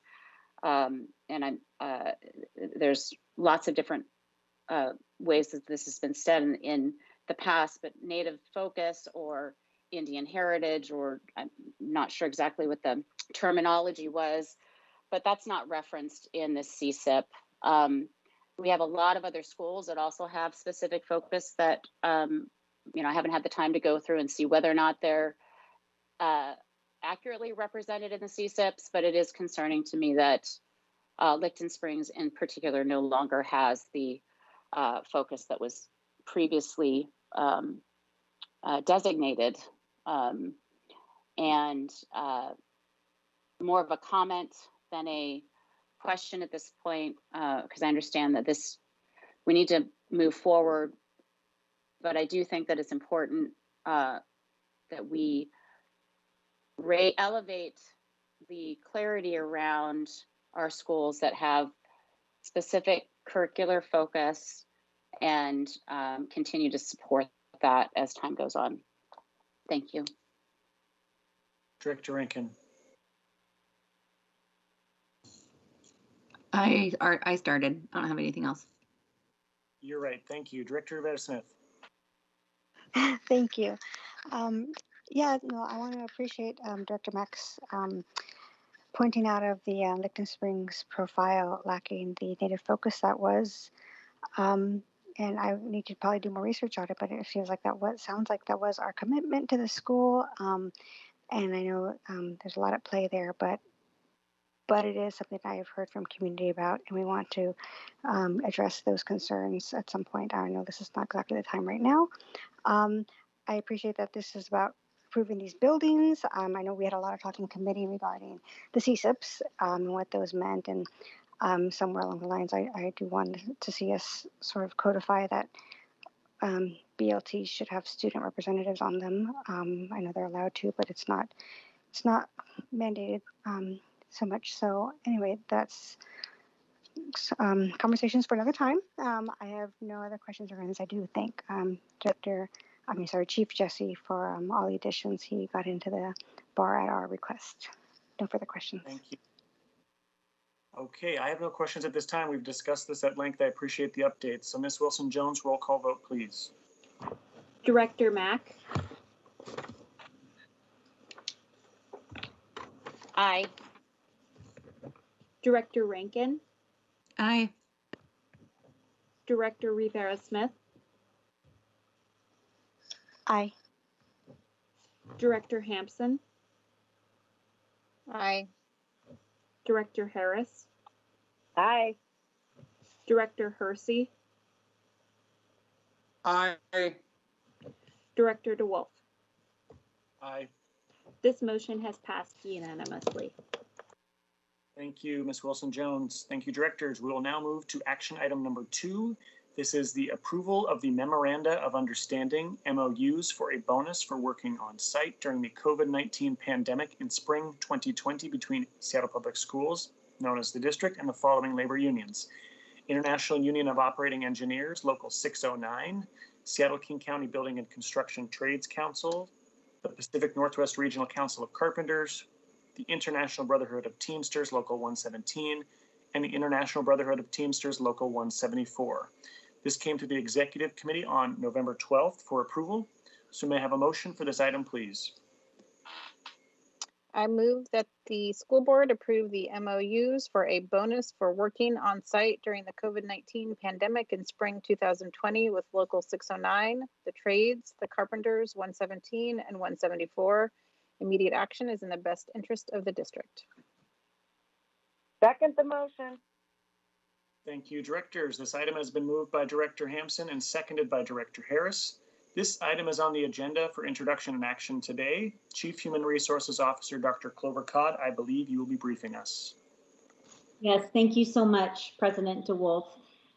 We're really excited to be able to bring this board action report to you tonight. This MOU for each of these labor partners calls for a bonus for essential employees whose job duties required them to be on site during the initial phases of the pandemic. The parameters of the bonus are such that all employees who worked on site at least 75% of the work days between March 23rd and June 30th will receive a one-time, non-precedent setting bonus of $1,000. There are approximately 487 employees who qualify for this bonus with a fiscal impact of $604,416. We are really proud of these employees and their continued commitment to be on site and ensure that essential duties, operations are maintained. It allows us to provide meals to our students and families, supplies to our students and families, keep our buildings sanitized, functioning, and safe. So I really just want to give a thank you to the employees and to Tom Polis, the Director of Labor Relations, who negotiated this with the 5 different labor partners. That concludes my remarks. Thank you, Chief Codd. Appreciate it. All right, so we will begin with directors' comments and questions. As the Executive Committee Chair, I don't have any additional questions. We did put this on the just as again for further context, we did send this to the board for approval. We had a really great discussion about this. Appreciate that, Dr. Codd. I will now turn it over to Director Hampson for final comments or questions before we move to the vote. No additional comments or questions from me. I'm happy to provide this not enough, but modest indication of our gratitude for their work. Thank you. Thank you. Director Harris. The same conversation that we had in Executive Committee. This does not include the same folks moving forward. This is just for last school year. And I wish the heck we had the money to give it to them for this school year because they're still there and they're still working hard. And I cannot say how much I appreciate same. Thank you. Thank you, Director Harris. Director Hersey. No additional questions, just a huge, I mean, $1,000 cannot express how thankful so many of us are in our system for these members that have been showing up ever since Seattle has been wrecked by our pandemic. So just a huge thank you. Excited to move this forward. Thank you, Director Mack. Yeah, I don't have any questions.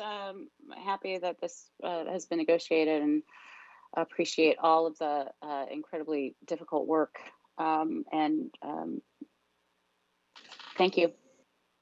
Thank you, Director Mack. Director Rankin. Thank you. I'm so glad to see this come through for action. I know that the possibility of trying to recognize and compensate employees had been a discussion that we weren't sure if it was going to be possible. And so I'm really glad to see this. I know, as I think Director Harris said, you know, this is really, this is for last spring, when, you know, so many things are still uncertain, but when really nobody knew, everything was new and different and very, very, very uncertain. And these folks, you know, in spite of all of that, continued to do the work in person, feed families and students at lunch sites, keep the buildings clean and secure and all the other things at a time when a lot of us were going, you know, what is this? What's going to happen now? And so, yeah, as Dr. Hampson said, I wish it could be more, but I'm really glad that we're able to show our appreciation and recognize the hard work of these folks. Yeah, thank you so much, Director Rankin. Director Rivera-Smith. Hi, I don't know if I can say it any better, but yes, very thankful and grateful that we can do this for our partners in the work we're doing. And I know some personal friends of mine who will be very thankful for this because they've been hard workers in our nutrition services and custodial services. So I have no questions. Thank you. Thank you. All right, Ms. Wilson-Jones, roll call vote, please. Director Rankin. Aye. Director Rivera-Smith. Aye. Director Hampson. Aye. Director Harris. Aye. Director Hersey. Aye. Director Mack. Aye. Director DeWolf. Aye. This motion has passed unanimously. All right, thank you, directors. We will begin our next section, which is our introduction items. We have about, I think it's 17 items. And so we'll begin with introduction item number 1. This is the approval of the 2020 through 2021 District Educational Research and Program Evaluation Plan. This came to the Student Supports Curriculum and Instruction Policy Committee on October 13th for consideration. Chief Academic Officer Dr. Diane DeBacker, I believe you will begin with briefing us, and then I'll move to directors for comments and questions. Thank you, President DeWolf. In accordance with Board Policy 2090, this Board Action Report introduces the 2020-2021 District Educational Research and Program Evaluation Plan for approval by the school board. As you may recall, Policy number 2090 was revised in 2018. It provides that our annual plan be reviewed by the board for formal approval each year, and that we share the summary reports from previous years with the school board. So consistent with that obligation, the reports completed for last year have been uploaded to the district website on the Department of Research and Evaluation webpage, and we will provide a direct link to this webpage in this week's Friday memo to the school board. The 2020-2021 plan identifies the initiatives and programs to be studied by the Research and Evaluation Department under the leadership of Dr. Eric Anderson and in partnership with district staff who lead these programs and initiatives and in consultation with our community partners and stakeholders. We would like to point out, and we thank Director Rivera-Smith for calling our attention to 2 typos that are within the research report. And I think it was a subliminal message that we were sending there, but you'll find 2019-2020 listed in 2 places. At the top of the organizational chart on page 8, that should say 2020-2021, and then the heading on page 9. Again, we apologize for those 2 typos, and we thank Director Rivera-Smith for letting us know about those. This year's research will continue to focus on our strategic plan and will include continuing support for 3rd grade reading and 9th grade on-track credit goals. Our research and evaluation team will work with the math department to assist with our 5th grade and 7th grade math goal, and will continue its support for the team working on safe and welcoming schools, including support for 2 initiatives funded by federal grants. You can read about those on page 6. One is through the CDC and one is through the U.S. Department of Education. For our culturally responsive workforce goal, research and evaluation will continue its partnership with the University of Washington to conduct research around educator diversity and retention and culturally responsive teaching practices. This year, we will also conduct multi-year evaluations of our curriculum adoptions. You're very familiar with those in ELA, math, and science to support the ongoing analysis of the implementation across schools. The ELA formal evaluation is actually completed, but we'll continue to do follow-up survey questions with our program evaluation with teachers this coming year. New for this year, we will lead 2 multi-year evaluation studies to be launched with working in collaboration with the Office of African American Male Achievement under the direction of Dr. Mia Williams.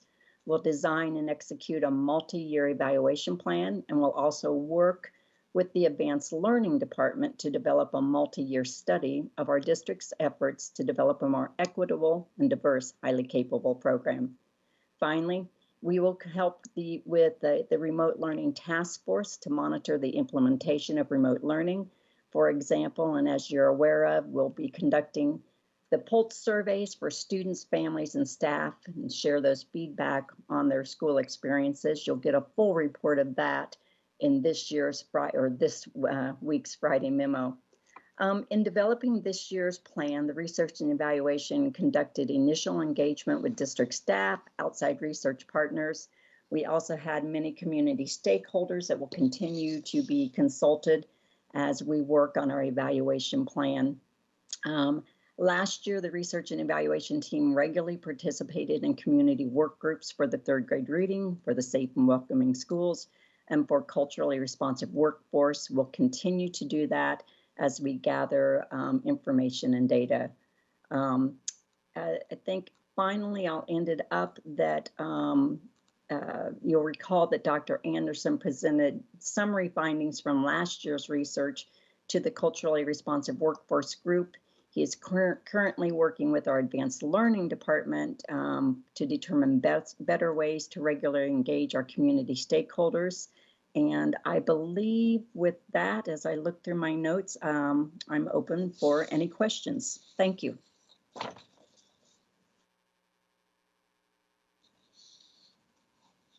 Thank you, Chief DeBacker. Okay, we'll begin with our SSC&I Committee Chairperson, Director Rankin first. Thank you. I do not have anything to add at this time. I would be happy to see if other directors have questions. Okay, thank you. Director Hampson.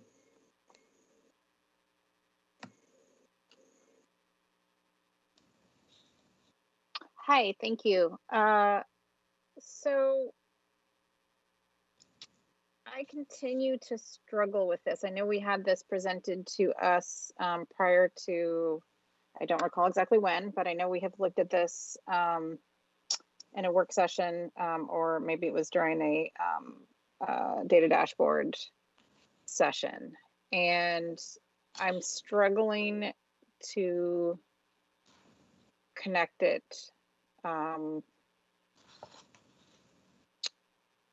to anything really. I mean, I see that we're looking at doing research and evaluation on particular areas, particular projects, timelines.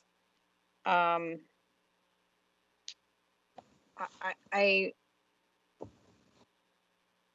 think part of the reason I struggle with it is I don't see how this necessarily, in terms of research and evaluation, what is the goal of this research and its evaluation in these particular areas. I think that's something that I'm struggling to see spoken to. Like what are we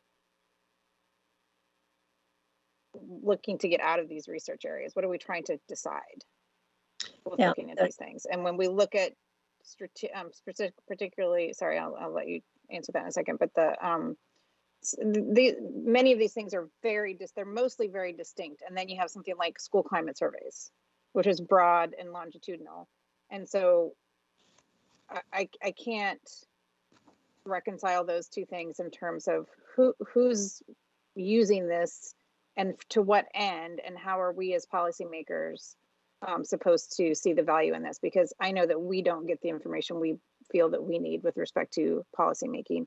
And then I'm just going to note, because I've been saying it for years now, and we're now down to 220 some Native students from 500 just a year ago or 2 years ago, with complete mismatch between the data that we have that comes out of research and evaluation and the number of 506 forms that we get. And so I'm not confident in the demographic data from a starting point. And at the same time, we're also starting to disaggregate, which is great. And I thank you all for that, disaggregate in terms of students furthest from educational justice and the Asian and Pacific Islander category. But I can't really see all of that. It's not transparent. And I really need to see a lot more actual quantitative data. And I need for somebody to get that reconciled with respect to our Native population in Salem Public Schools, because it's been wrong for a very, very long time. So those are kind of 2 or 3 distinct issues that give me a great deal of pause in terms of being able to approve this. Go ahead, Mr. Becker. Yeah, thank you, Director Hampson, and I will attempt to answer it from my knowledge at this point. With any research and evaluation team that you have in a district of this size, there's a multitude of things that they could do. And what we have found over the years, and what I understand and why the policy was looked at and changed some back in a few years ago, is that this really helps to identify what we're going to study up front, so that we have identified the resources that are needed to get it done, that we don't overstretch our team, that we don't go to them with just, oh, hey, can you guys study this? And I know I'm saying it more casual than it really happens, but that we're trying to make sure that what we are doing our research on is centered around what the goals of the district are. And so that's why you see a very heavy emphasis on what is included in the strategic plan. Because we truly have to look at everything that we could study every year and decide what we can study and what actually can help us as we move the district forward. In your question, I've heard you ask this before, of more quantitative data, especially around our Native students and our Native numbers. We continually are working on that. I think we're getting better at it. We're certainly not there. And we hear you in terms of that we need to continue to work on that. But I think I'll stop at that point. I think the other thing that would help, or it would be very helpful, and we just loaded these on the website, so it's not like anybody should have already looked at these. But looking back at what we did last year, I think gives a very clear picture of the scope of what we're looking to do this year. I'll stop there. Okay, and I could do follow-up, or I can connect with you offline in terms of kind of just some of the statements that would help me in this, because I feel like in each of these areas, like I read through it and I'm like, okay, so I get the general idea of what they want to do, but I still don't really know why. Sure. And I don't even mean, yeah, clearly it's related to the strategic plan, but there still has to be a why. And so I'll let other directors ask their questions, but I think that it's not as strong as it could be. Thank you. Okay, thank you. Thank you, Director Hampson. Director Harris. Thank you. Comment and a few questions. I guess, and no offense to Dr. DeBacker, because I think you're the bomb. I would like to hear from Eric Anderson and folks that have their boots on the ground and that are actually doing the work for the touch points. And I appreciate that that is a superintendent's preference. But every time I hear from Eric Anderson and Dr. Beaver, Jessica Beaver, I learn so very much. So I guess I'd like to see and hear from the folks boots on the ground as well as their supervisor yourself. Question. On number 8, we have an org chart and we have a vacancy. Yes. And if we are in fact are a data-driven district, A, why do we have a vacancy? B, how long has that vacancy been there and what are we doing to fill it? Because when I look at research and evaluation, and I think back to some of the bad old days where we made significant curriculum changes, but we didn't set up research and evaluation with them in terms of, oh, I know, honors instead of AP tracks, etc., which is obviously and rightly so a hot button issue, but we didn't align the two to get real data longitudinal feedback.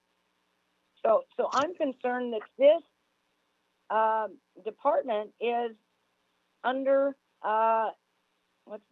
under budget, under peopled to do what we need to do to turn the corner on several of these extraordinarily important initiatives.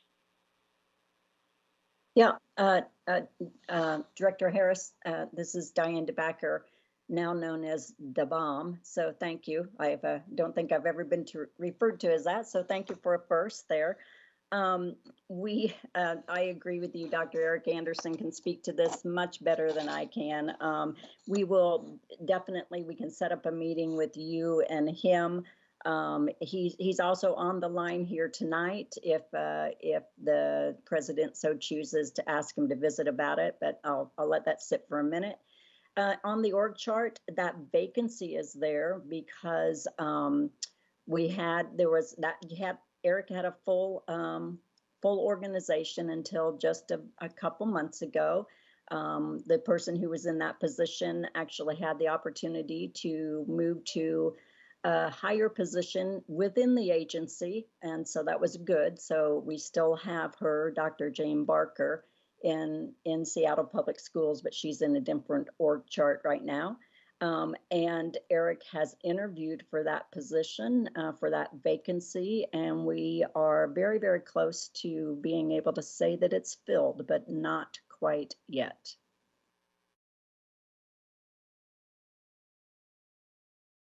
Thank you. President DeWolf, do we have a moment to hear from Director Anderson, Dr. Anderson? Yes, briefly. Is Dr. Anderson on the line tonight? He's actually, I spoke incorrectly, unless he's hopping on here real quick. He's not on the line, but he is watching it on YouTube. So I apologize. I misspoke. Okay. Any other questions, Director Harris? No, I'm good. I just want this to be aligned with what our initiatives are and to properly staff it and budget it. So if we are in fact a data-driven district, we actually get extraordinary data. Thank you. Thank you. We'll set up a... And Dr. encourage him to be at our next meeting. That would be probably very, very helpful. Will do. Thanks. All right, next up is Director Hersey. Yeah, I guess the only questions that I have are concerning once we've collected this data, what is the storage, the use case? I really am pretty concerned about our various data agreements across the district. I know that this is mostly internal, but I would like to get a little bit of understanding around what is the life of this data once we've collected it? How do we utilize it? and like where is it stored, all that kind of stuff. If you could just give me just a 2-sentence catch up on that, I would really appreciate it. Thank you, Director Hersey. The data is stored in many different places. We will find it through our business intelligence group. So I spoke about that Dr. Jane Anderson moved from our research and evaluation team to another team. She moved to our business intelligence group. So as you, if you recall, within this particular research plan, we have the 9th grade on track. So one of the things that we're doing in that particular goal is we are developing an early warning system so that instead of our high school counselors and our high school registrars having to look through thousands of individual transcripts, it's actually on a dashboard and on something that that we can visibly look at, and at a glance we can see that Diane DeBacker is not on track at the end of 9th grade.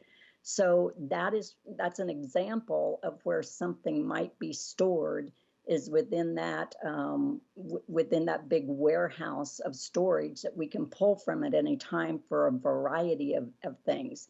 If you recall at the beginning, or when we started remote learning in March, one of our goals was to make sure that all of our African American male seniors were on track to graduate and made sure that they could finish and pass their classes. We were able to pull that data that came right out of the work that we've done on the 9th grade on track and also the college and career readiness goal. So those are just 2 examples of how we use that on the go, depending on what we need it for. And those are very 2 prime examples.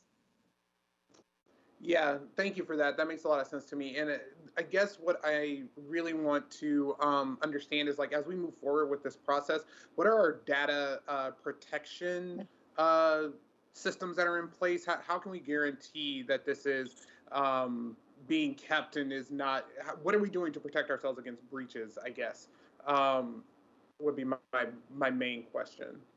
I'm going to answer it briefly here, but I think it probably we deserve, for you and for those listening here today, a more detailed explanation in the Friday memo. But we have very strict protocols for data security, data management, and data sharing. We, as I talked about, the partnerships that we have with the University of Washington, with those collaborative projects with that are grants through CDC and the U.S. Department of Ed.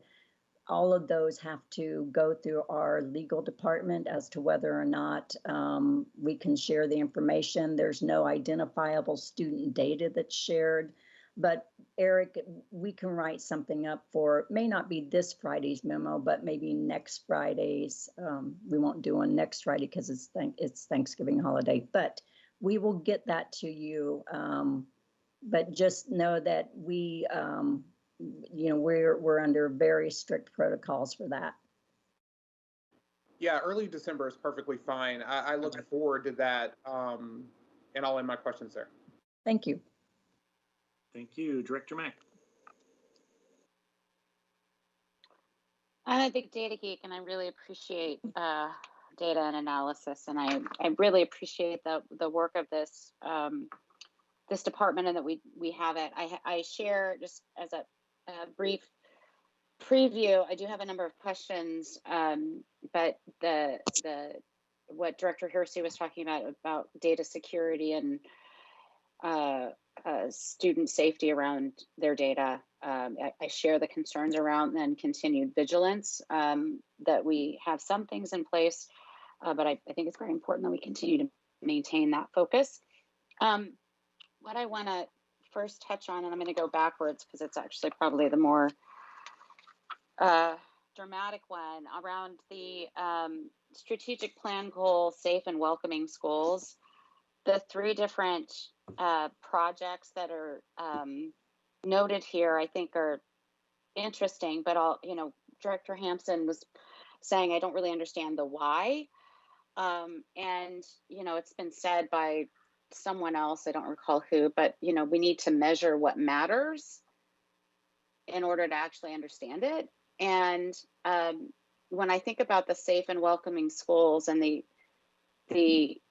things that we are hearing about and knowing about are incidents of harm or accidents or other things that are going on in our schools, that incidents of racism, incidents of discrimination, these incidents of harm to our students are the antithesis of safe and welcoming schools. So I'm curious about why, or if it's even possible to start considering that maybe we need to start keeping track of the number of reported incidents of these type, and actually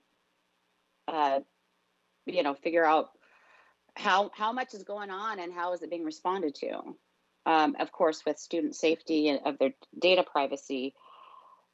But I'm wondering whether or not that is something that might be something we should consider. Question one. Director Mack, I will, of the items that are listed under the safe and welcoming schools, it might relate a little bit to what you've asked, but one of the ones that we're working on is this this grant that we got, that Dr. Lisa Love in our district secured this grant to study the initiatives focused on sexual health education and services and safe and supportive environments. And it directly aligns with the resolution that the board passed a while back around LGBTQ students. And so it was perfect timing for that. The other one that is through the U.S. Department of Ed is all about how we help support students and create safe and welcoming school climates. So again, if you think back to our strategic plan, that's one of our major initiatives. And so it aligns perfectly. And the beauty of all of these is that it's not just this small research and evaluation team, as Director Harris pointed out, doing this work. We now have partners all over helping us, from UW, from the other places that are involved with these other grants. And so it's a collective effort for us, and really does help to not only enhance our work, but also amplify our work and what we're doing in Seattle Public Schools and across this nation. And then, of course, we do the school climate surveys. This year, we're doing those a little bit differently in that we're doing pulse surveys. And you heard a little bit about those pulse surveys in last week's Friday memo. You'll hear much more about them in this week's Friday memo of, how our families, how our students, how our staff, how we're all doing with remote learning. So I'll answer it there. I know that I think Chief Jesse is still on, since the safe and welcoming is under most of the work with he and Pat Sander. He may be able to answer a little bit more about specifics of what you're asking in terms of. No, that's okay. That's okay. I think that I just want to make it and make the point for the record that if these studies are not actually considering incidents and tracking that as part of the data that they're considering, then they're not looking at all the information that needs to be looked at. So I just would encourage that be considered. The other piece I have, the questions I have are related to specific data and concerns around, as was alluded to by other directors, the accuracy of the demographic data. I know that personally, when I went in to fill out the forms for my 3 kiddos, the forms were very confusing, and I really wonder whether or not we actually have very accurate information. Secondly, and I don't know that this has to be answered here. I guess I would appreciate it to be answered when reports are provided to us about how confident we are in the demographic data as it stands. But the biggest question I have around like the validity of the data that we're using is how exactly are we going to be measuring 3rd grade reading, 5th grade math, and 7th grade science when we're not doing standardized testing? What's the other mechanism to gain that information at this point in time? Yeah, we thank you for asking that question, because we've been talking about that quite a bit of late. As you may recall, when we first started school, we started with Strong Start. We asked our teachers to not even think about doing anything academic for the first couple weeks, get to know the student, get to know them, and then work on that. So after that Strong Start, we then ask our teachers to use any curriculum embedded assessments. So in any of our adopted curricular areas, so with CCC, with our science, with the math 1 adoptions that we've had, we said, look within those adopted curricular areas and use the assessments that are included there. In layman's terms, this means use the pre and the post test that comes before and after each unit. I mean, that's as sophisticated as it is. We know that that's not enough, so we are now going to be using the Smarter Balanced Interim assessments that will be required of all grades 3 through 8. So we'll be able to use those. We're going to require that they be administered twice a year. We are still hopeful that we'll be back in-person learning in the spring by the time the Smarter Balanced summative assessments could be administered. So we'd have a 3rd data point there. Of course, that will not be our call. If OSPI has already asked for a waiver from the U.S. Department of Ed, they've not heard back about that. And then, of course, we know that there will be a change in administration here soon. So, maybe after the first of the year, we'll hear more. But that's where we're at with that right now. And Director Mack, it's really important that we have those, not only for school CSIPs, because every school CSIP has a goal set in there in terms around math and reading at the very minimum. And then also for our 30 levy schools, they have to, they have accountability that they have to meet as well within their grants that they received. Thank you, Dr. DeBecker. Yeah, I'm done. Thank you. And I appreciate all that. Thank you. Director Rankin. Director Rebecca Smith. No worries. Can you hear me? Yeah. Yes. Okay. I'm got a weird connection here. Thank you, Chief DeBecker, for not being too freaked out when I called earlier saying, hey, can I talk to you? It was this, I read this bar way too close. I swear to God, I'm going to email you some more typos because I'm not going to waste time here with those. But there was, I was really intrigued. I'm very intrigued with this work we're doing in this department's goals and methods and everything about it. So I was reading through. I have a couple lingering questions I will ask. Let me scroll to them here. So which one is this? Strategic Plan, Year 2, Strategic Plan Focus Goal, 3rd grade reading. In the bullet points there, engaging families and communities, building P3 practitioner capacity, we get to establishing early learning pathways. And I was wondering if you could tell me more about that, because up above it does say, building P3, which is preschool. So I want to know, does this include, establishing early learning pathways include pre-K and work there, or at least research there? Yes. What can you tell me about that? Yes, we are including pre-K, and in fact, Cashel Toner, Executive Director of Curriculum Assessment and Instruction, has even asked that she's asked me to then work with others across the agency to, as we look at all policies that say K through 12, that we try to get those to say pre-K through 12, because we obviously are focused on pre-K through 12.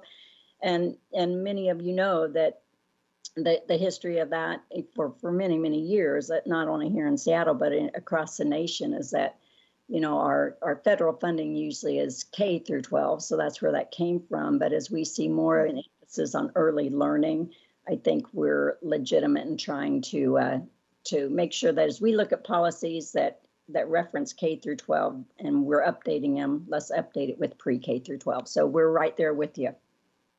Okay, yeah, and because I have seen the inconsistency. We'll say early learning, but I don't know if we have an overall definition for what that means. Sometimes it's P through 3, sometimes it's not. So I'm just looking for consistency there, and thank you for letting me know about that.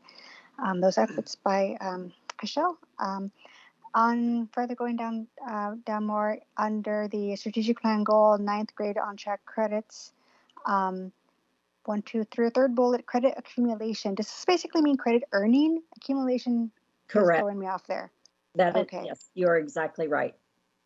Okay, I was just trying to make sure I wasn't on the wrong idea there. Okay, and then going further down, that is stuff I'll email about. Under safe and welcoming, safe and welcoming schools. First of all, yeah, safe and welcoming, not welcome. There is part about the promoting adolescent health. I'm wondering, is that going to be aligning with the new sex ed legislation or mandate, whatever what you're calling it now? But is that work?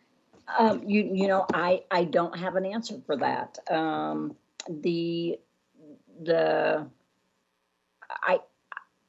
I don't know if we have to, but I don't know. That's a good question. I will have to get back to you on that.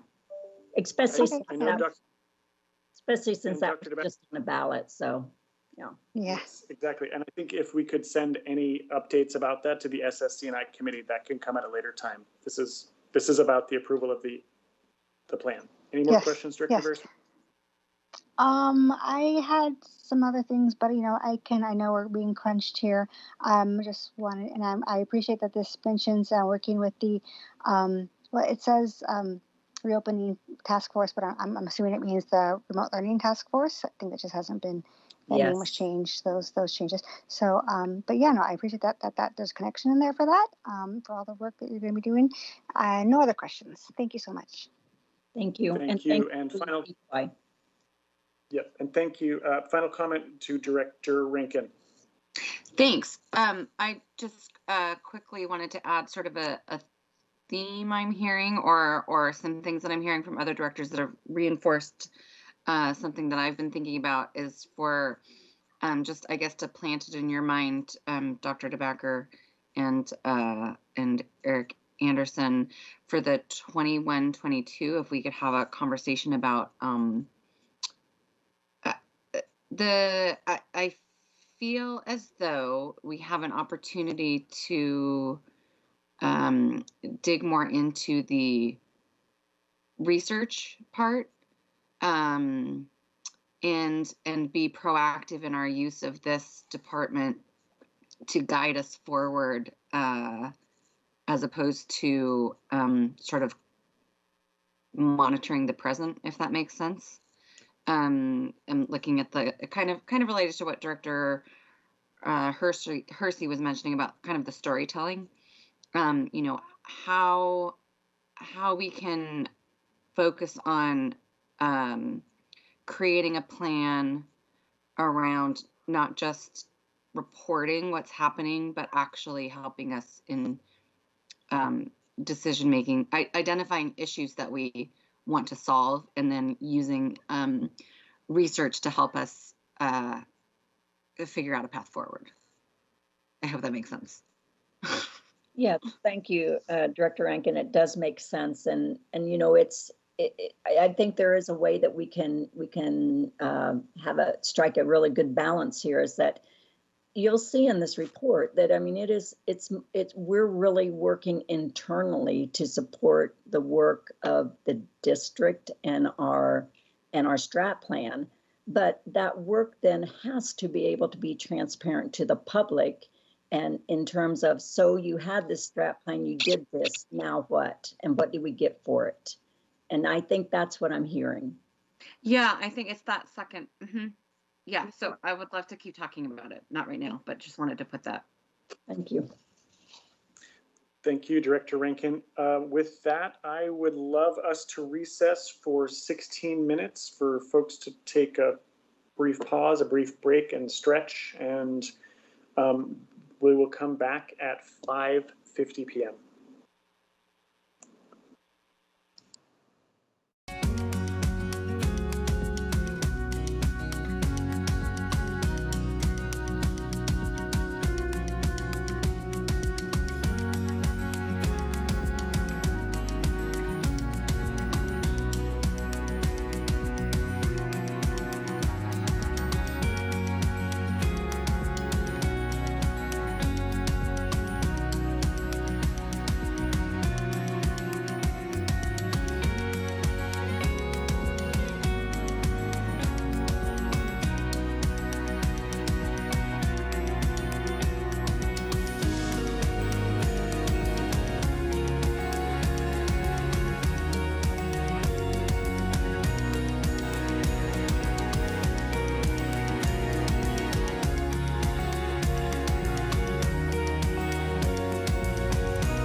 5:50 p.m.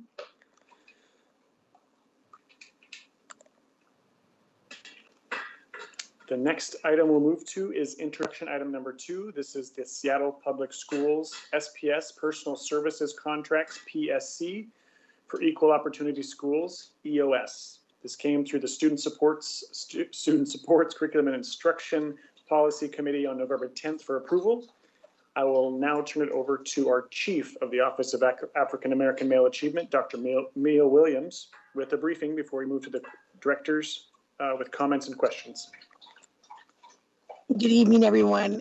Thank you, President DeWolf. I'm Mia Williams, Chief of the Office of African American Male Achievement, and I'm so excited to be here today to introduce our partnership, our hopeful partnership with Equal Opportunity Schools. This is another example of how our cross-division work has come together to support our efforts of centering our Black boys and teens and students for educational justice across the CNI curriculum instruction team, student supports. It's across all of this work coming, the equity partnership and engagement team. All of these divisions have come across to get us to this day. So I'm super excited about that. The bar is asking the board to authorize the contract with Equal Opportunity Schools for the purpose of providing services to the district to support the development of equitable access to participation in high school advanced coursework, example of advanced placement and international baccalaureate. We issued an RFP and Equal Opportunity Schools was selected. As background, it is one of the leading organizations in the United States in helping schools and district help students of color and low-income students to access advanced academic pathways. The bar refers to 2 main reasons why we need this support. First, during an engagement time, we had the opportunity to engage with all of the high school principals, and this is something that they believe as that is an important need within each of the high schools.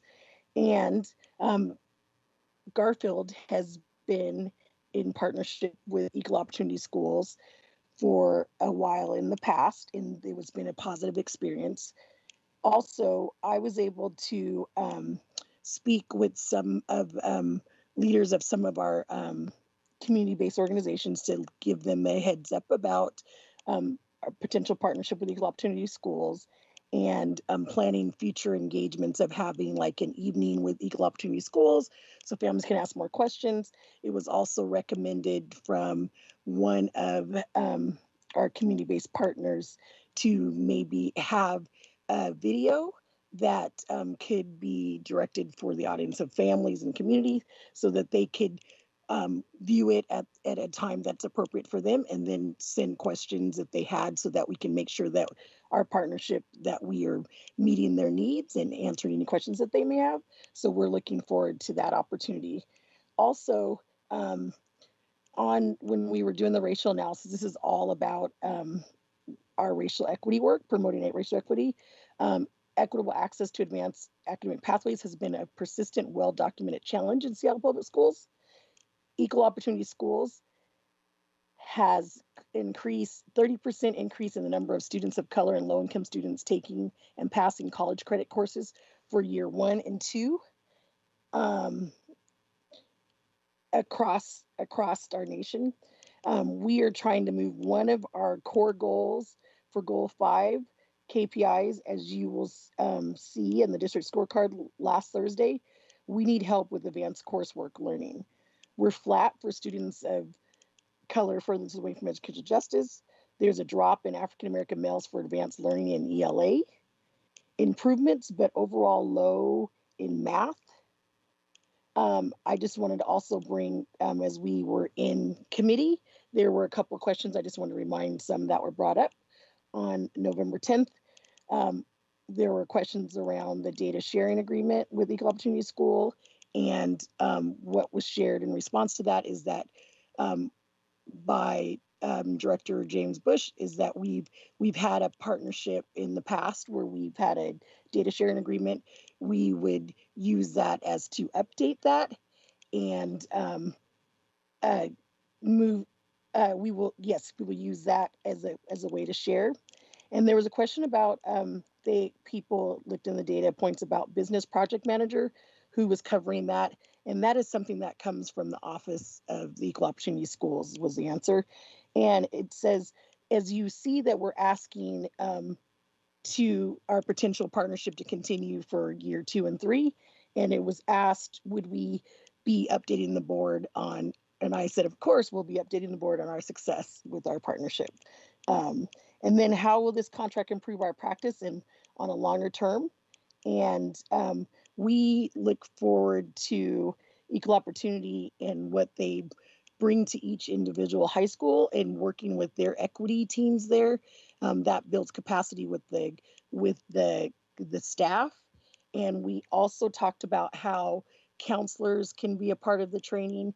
And then as that happens, the teacher leadership will be able to spread these practices across multiple places. And our hope is that what things can we learn to benefit in middle school and elementary around these practices. What I'm super excited about is that Equal Opportunity Schools partners directly with students and with the staff, and also informing and supporting families. And this is something that we need to make sure that we are doing, that it's a collective partnership. And so I'm just thrilled, and I'm open for any questions that you may have now.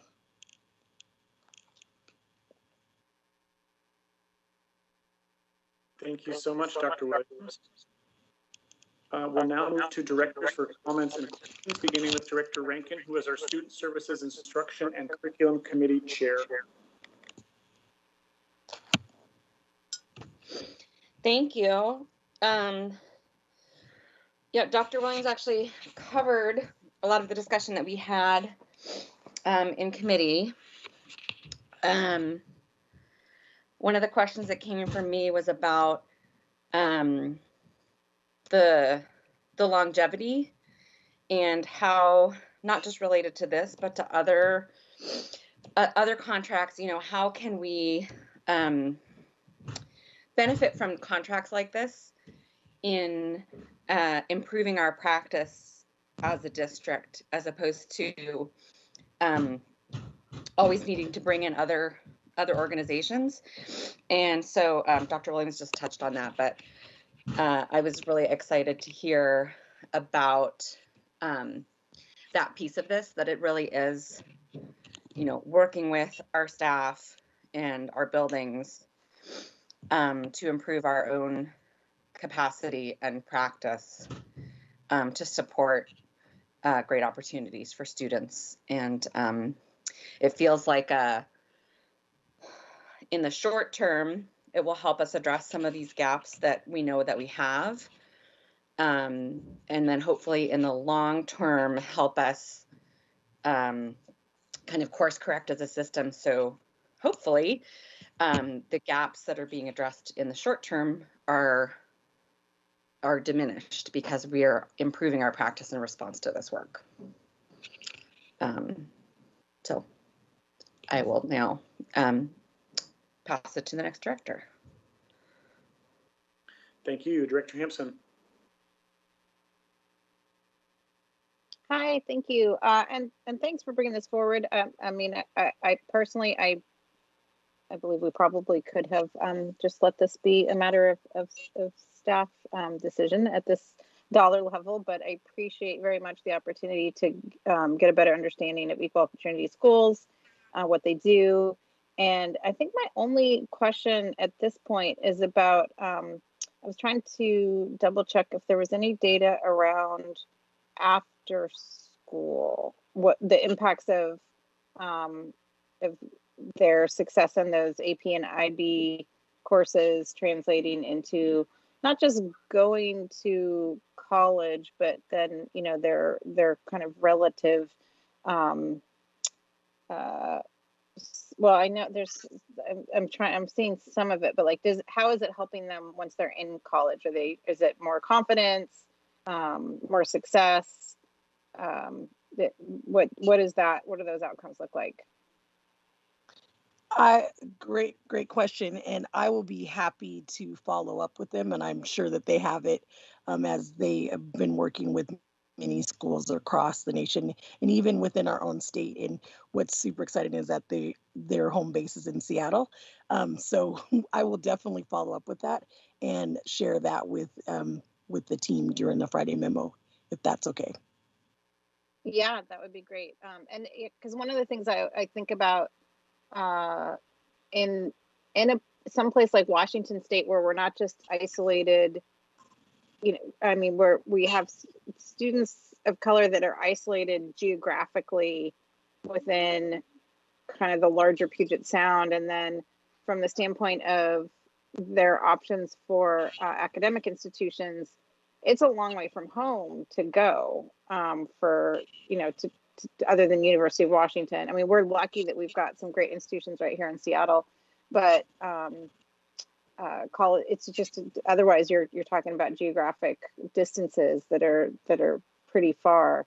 And so I always worry a little bit about that, that we don't kind of, as a state, because we're sort of a rural state in general, in the rural Pacific Northwest, that we don't offer a lot of options. And so I'd love to learn a little bit more about how they're tracking this longitudinally and how that's impacting. But otherwise, sounds great. Really support I mean, obviously the need is there.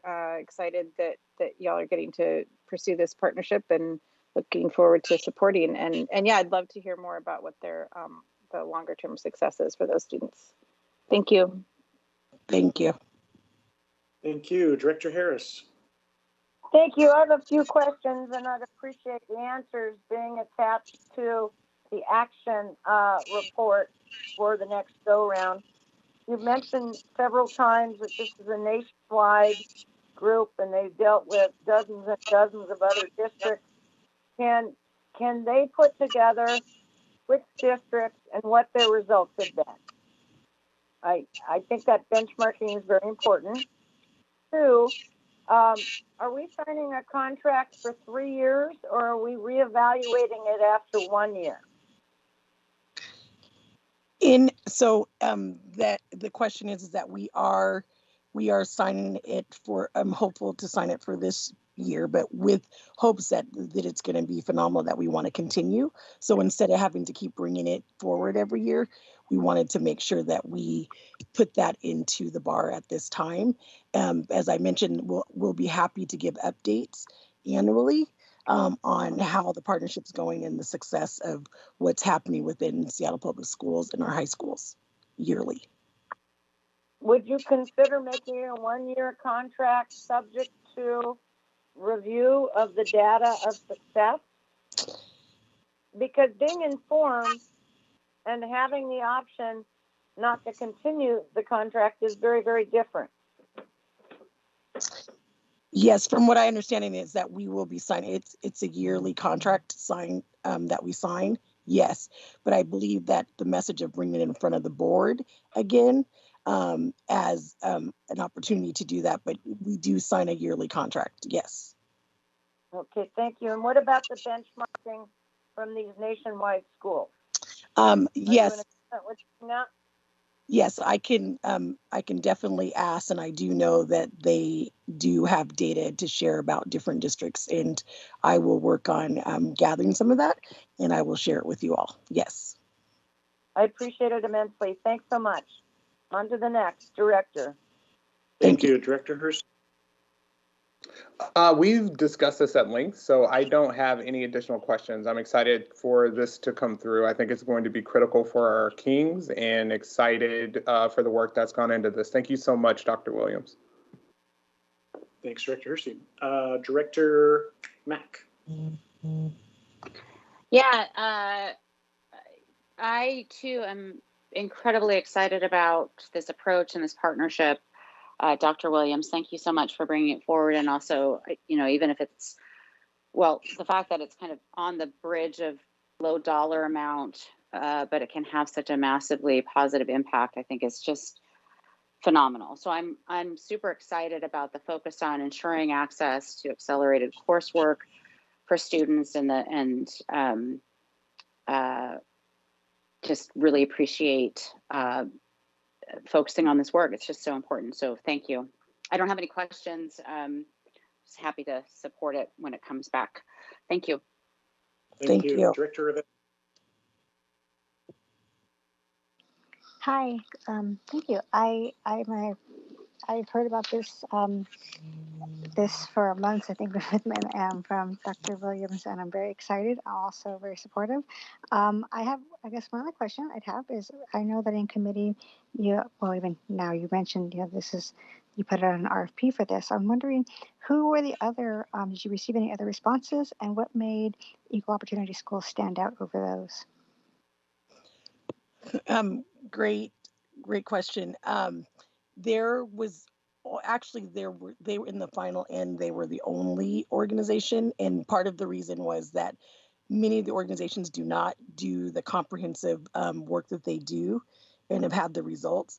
Part of some of the organizations were asking, like, could we do parts of what you're asking for and then partner with another company? So their comprehensive work that they do to support our students and staff around creating access was surpassed any of the organizations that we looked at. And we did look at other competitive people. There's really not a lot of organizations across the nation that is actually really focused in this work, and the results also would be number one that I would share, that that also put them ahead. But we did invite other groups to apply. And like I said, we did look at other organizations, and their questions came back is because they don't do the comprehensive work around creating the access that Equal Opportunity does. Awesome, thank you. And they're local, aren't they? I mean, you're national, but Equal Opportunity Schools is based here in Seattle, correct? You might have mentioned that already, but I think that's pretty awesome that we can support a local organization. So, all right, yeah, thank you for all the information. No further questions. Thank you. And I have no further questions as well, Dr. Williams, but I thank you so much for your work on this. And I just want to say I do appreciate bringing this, even though it doesn't hit that threshold. I appreciate the transparency. And I just want to make sure that I give a huge shout out to Dr. Perkins and his team. And like I said, this partnership across divisions is just huge. And I just am excited for us to continue to mimic that across our system. So I just wanted to just give a shout out. So thank you. Thank you, Dr. Williams. Okay, the next item is introduction item number 3. This is annual approval of programs or schools using the Alternative Learning Experience, ALE model, and review of policy number 2255, Alternative Learning Experience, schools or programs. This came to the Student Supports Curriculum and Instruction Policy Committee on November 10th for approval. Dr. Dan DeBacker, I will turn it over to you for your brief before I turn it over to directors for questions and comments. Thank you, President DeWolf. This board action report details the Alternative Learning Experience programs at Cascade Parent Partnership Program, Interagency Academy School, Nova High School, and Middle College School. This is in accordance with Board Policy 2255 to meet state requirements. Each school or program that is using the Alternative Learning Experience model must be approved by the board and must have their plan and annual report reviewed annually in order to receive the state funding. Our school boards must also review the district policy authorizing the alternative learning experiences. So you found the policy within your packet. The regulation contains several requirements that the programs or schools must meet. The annual reports for the four programs provide updates on how these programs are meeting these requirements and serving their students. As you can see, it was a fairly extensive package of about over 70 pages, so I hope you had time to read that. For engagement, the principals continue to engage with their community regarding their programs and providing the alternative learning experience service described in their plans and their reports. For the racial equity analysis, you'll find that each ALA annual report intentionally assesses the efforts each school is making in addressing the racial disparities in educational outcomes. There were a few points that were raised at the student support and curriculum and instruction meeting. The directors asked the principals to share any additional support their schools could use. because all 4 principals were at that committee meeting. Common themes were that more equitable funding for these small schools. They say they don't always receive the support that they need in terms of funding. You've heard that before. There was an interest, they're often referred to as hidden gems, and they'd like to be less invisible and less hidden in the school district. They did emphasize district support for ethnic studies and district coordination for that program. Restorative practices are critical. And then for middle college, securing more space. And we have been working on that to secure more space for them. We will continue to look for ways to meet their, when they were asked a question, to meet what they've asked for in continued conversation. Need to say that we have revised the charts on page 4, but we missed one area. All of the areas should have the same designations for the ethnicity and race. And in the Cascade Partnership, we added the Native Hawaiian and other Pacific Islander, but we forgot to add the Native American category. So we will be making that change. Director Hampson, I apologize that we didn't catch that one even on the second round. With that, I'll take questions. Okay, we'll begin with Director Rankin as our SSC&I chair. Thanks. And thank you, Dr. DeBacker, for the review of the discussion. So this is an annual approval. It's an item that comes before the board every year. But we had, and I wish that we had had more time even in committee, because it was really, really nice to have a little bit of opportunity to talk with the 4 principals of these unique schools. And in addition to what Dr. DeBacker mentioned, I will just add that, we talked about support. Director Hersey was the one that asked, what kind of support do you want from us? What questions or asks do you have for us as board directors? And in addition to the things Dr. DeBacker mentioned about space and funding, what stood out to me also was that a lot of the things that we're talking about as developing district-wide are things that these schools are already doing really well. They have ethnic studies program or ethnic studies curriculums and approaches. They're doing restorative practice, kind of scraping together with the resources that they do have.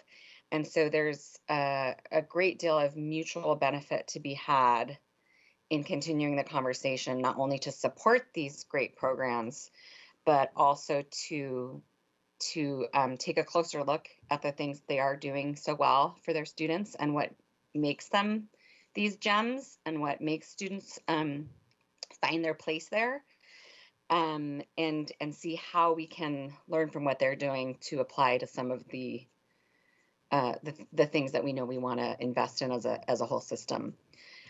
So it was really, really great to have the opportunity to have all 4 principals there.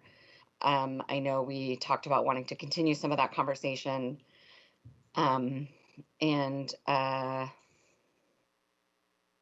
Yeah, that's it. Thank you. Thanks, Director Rankin. Okay, next up is Director Hampson. No questions right now. Thank you. Thank you. Director Harris.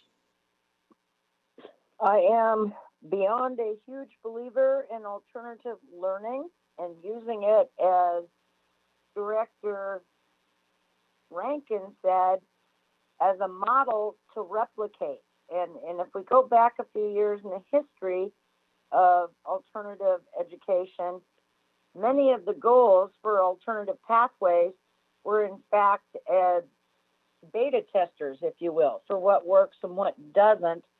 And the idea was to expand those throughout the district. I don't know that we're doing that. I hope that we can, in fact, have those conversations and talk about pedagogy and talk about some of the things that work terrifically in these places that are not a quote unquote comprehensive high school.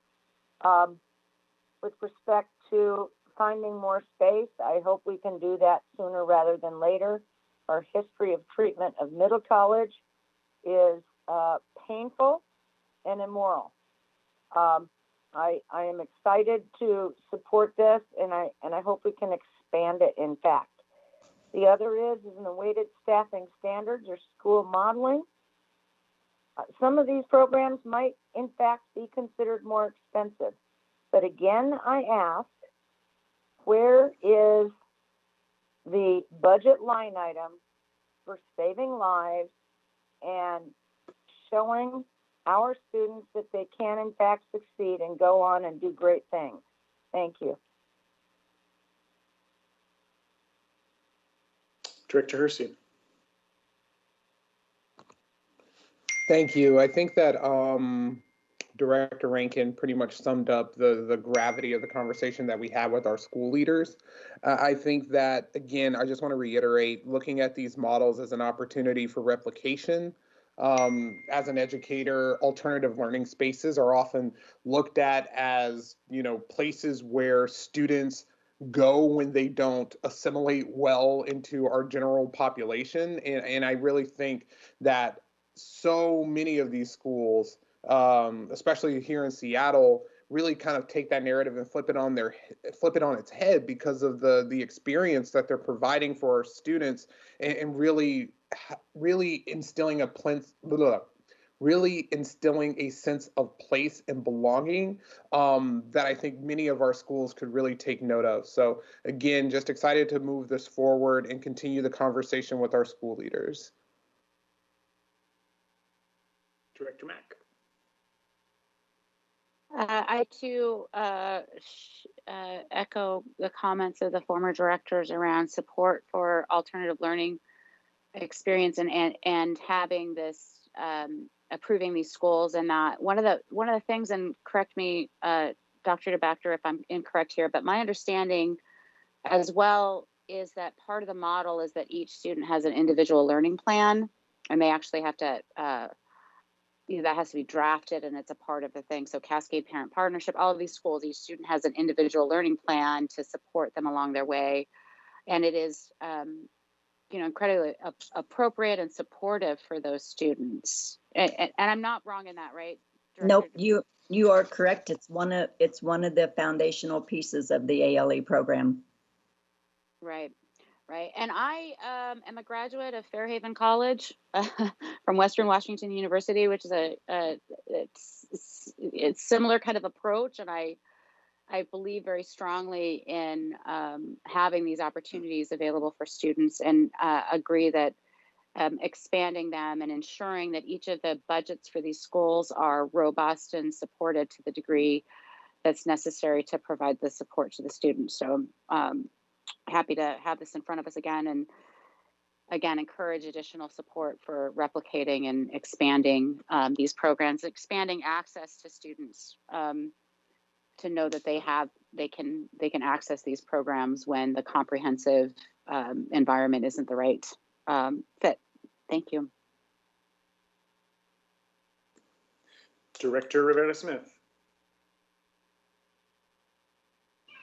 Thank you. I agree with my colleagues regarding the committee meeting we had with the principals from the schools. It was so amazing to hear their stories and to hear their needs, and appreciate that they were there. We definitely could have used more time to hear from them and speak with them. I think most of what was said there has already been covered. Definitely they let us know about their needs. Definitely there was a need for some space, especially I guess for middle college, because their space is gifted. And I'm sorry, were you going to say something? No, I just say, sorry. Yes, it was middle college. Yeah, thank you.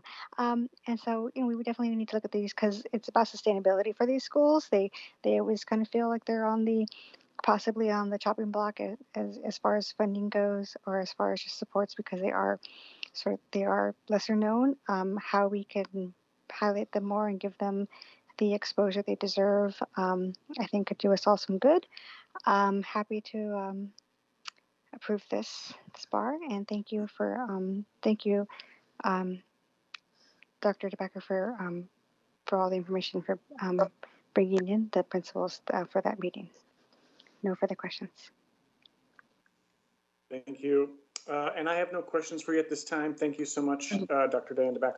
President DeWitt, may I say two things related to this in terms of replication?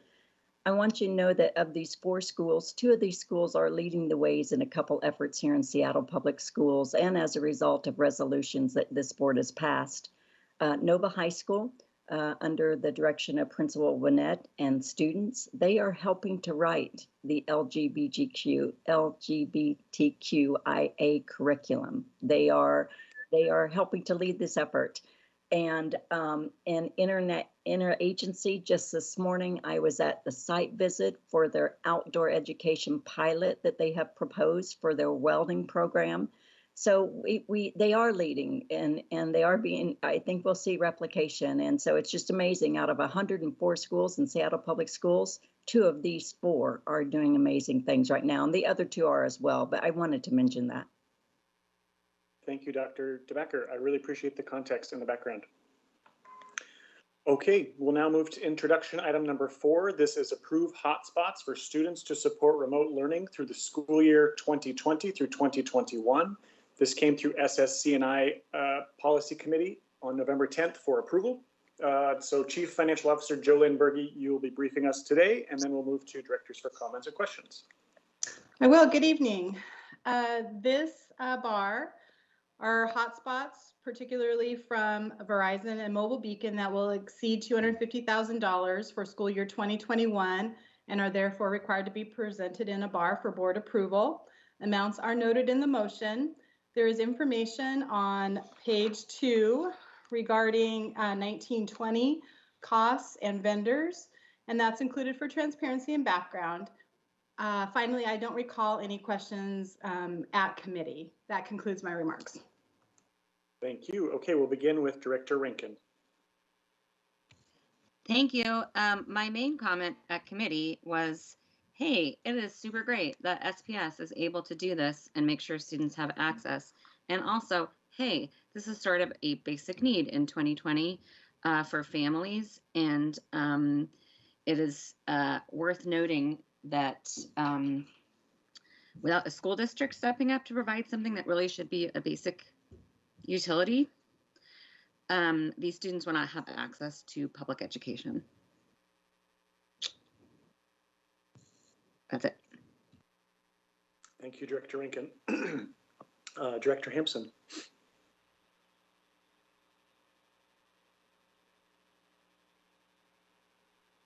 Apologies, looking for my mute button. I don't think I have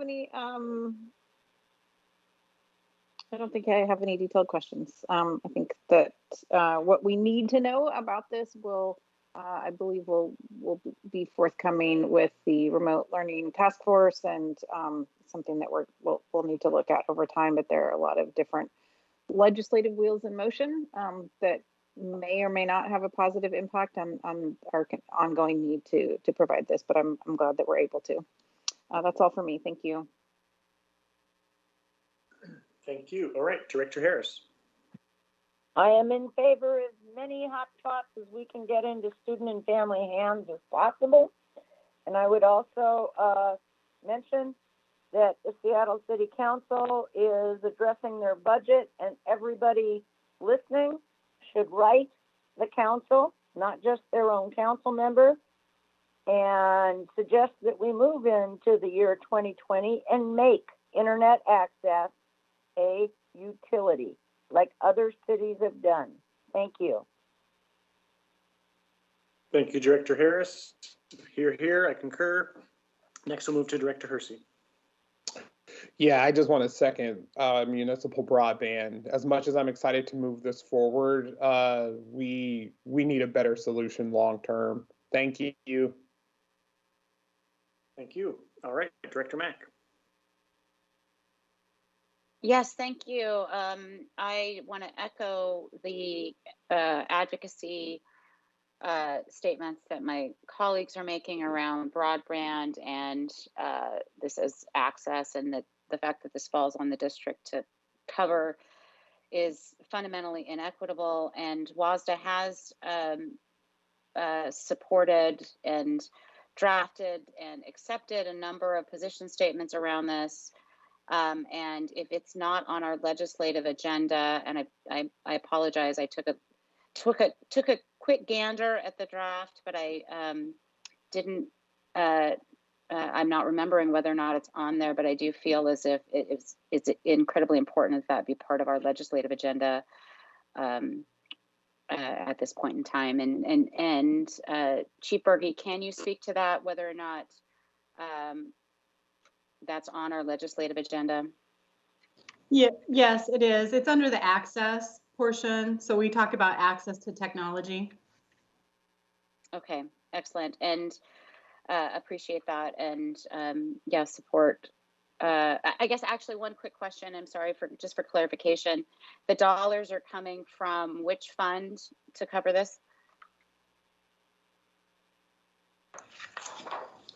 So the dollars are coming from BTA4, and there's a small bit of the Comcast donation that's left over from 1920 of $2,700. So as I stated in committee, I'll do my best to try to find some more donations, but right now we've gone through all of our donations and we're into our own budget. Okay, great. Thank you. Thanks for the clarification. And thank you to the voters for supporting us in our efforts. Thank you. Director Yvetta Smith. Hi, thank you. Yeah, thanks, Sheldon, for the follow-up information here. I think there was a few questions in committee. I remember I asked regarding the hotspots if this was to be purchased or have been, and you mentioned that most of the hotspots have actually already been purchased. This is mostly for the service for those. At the time, you said there were 750 left out of 5,116. Have those 750 been distributed, or are we still working on that? Still working on that. I think we're at about 500 left to distribute. Awesome. Well, getting those out is awesome, and I have no other questions. Thank you. And I thank you, Chief Berge. I don't have any questions for you at this time. Thank you. Okay, next item is introduction item number 5. This is approval of community schools and outdoor education task force. This came through the Student Supports Curriculum and Instruction Policy Committee on November 10th for approval. This item is being sponsored by Directors Rankin, Hampson, and Hersey. So directors, I will hand it over to you to introduce this item. I'm not sure who wants to kick things off. I'll just turn it to Director Rankin as the chair of the committee, and then you can facilitate from there. Thank you. Sorry, a little 8-year-old interruption. Yeah, that we brought this through committee, which is kind of funny because you know, any questions, and two of us had helped write it. So we are really excited to bring forward this item. This item is part of what was outlined in our reopening resolution that wanted to make opportunity to students in place-based community and outdoor learning in 2 pieces. One was to initiate an immediate process for opt-in pilots, which have been really exciting to see start to come to fruition. And then the second part, which is the approval of the task force, is to establish a task force for longer term impacts and district-wide opportunity. So this would form a task force made up of community members, educators, outdoor education professionals, community organizations, to come together to make recommendations for outdoor and community school opportunities across all of SPS. And the hopeful eventual adoption of recommendations that come from this task force would then shift from being, opt-in here and there to being a fully comprehensive program that we would want to see every student in Seattle Public Schools have opportunity to participate in. And what's so exciting to us about this work is that in the immediate health situation, students are in remote learning, students are feeling isolated from their peers, they're feeling disconnected from their communities, and being together outdoors is significantly less risky than being together indoors. And so recommendations that come out of here will support in-person opportunities should the pandemic have us in a remote or partially remote situation for longer than this school year. But additionally, it will create a structure to give really power to our school communities and opportunity to students to experience education based upon where they are, and whether that means culturally, geographically, physically. We really want to support flexibility and thinking around education beyond the four walls of our school buildings. And we happen to live in a rich urban area that's nestled in one of the most beautiful natural spaces anywhere. And what better opportunity for our students than to learn about themselves in the very immediate context of where they live and who the people are around them.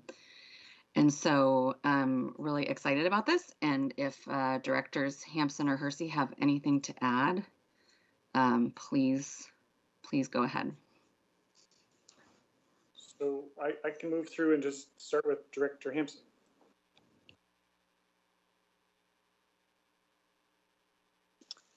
I don't have a whole bunch more to add. I think one of the I think benefits of this will be as yet to be seen. This was an opportunity to take a really horrible situation of shutdown and look at the best possible reimagination of education. And to me, place-based learning is that, and it is the original form of education.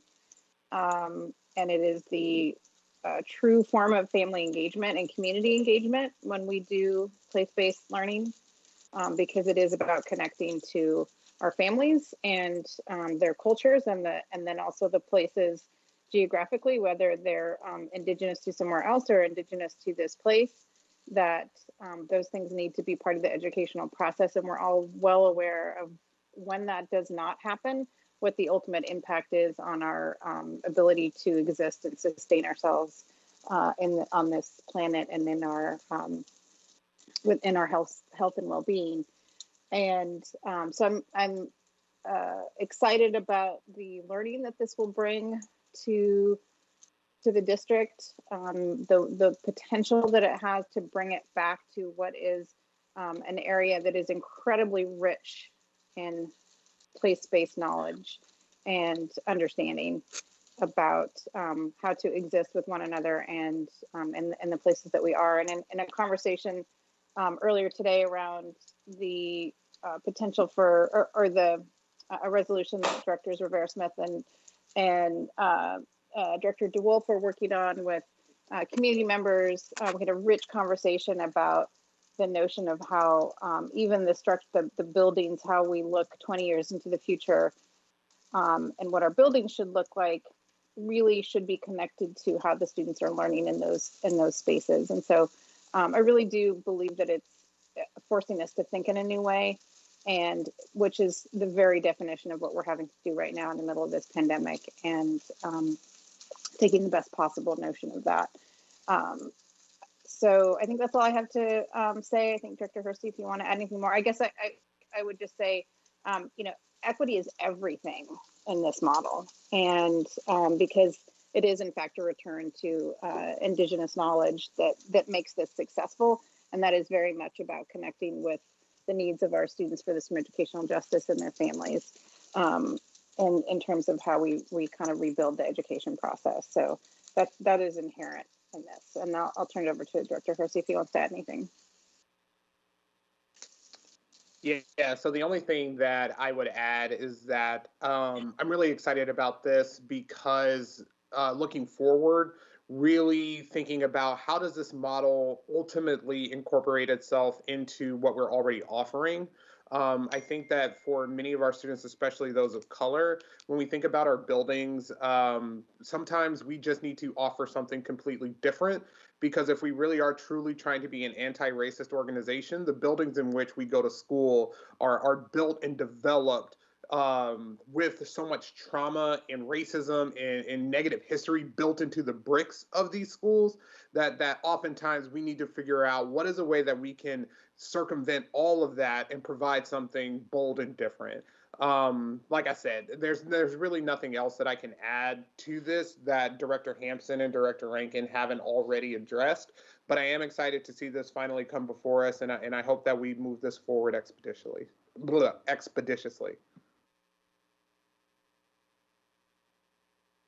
Thank you, Director Hersey. All right, we'll go to Director Harris next.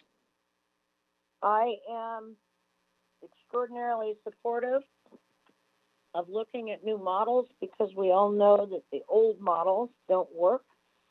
I'm interested in details about community schools and how the governance and oversight of that will work. And I'm sure that the task force will wrestle significantly with that.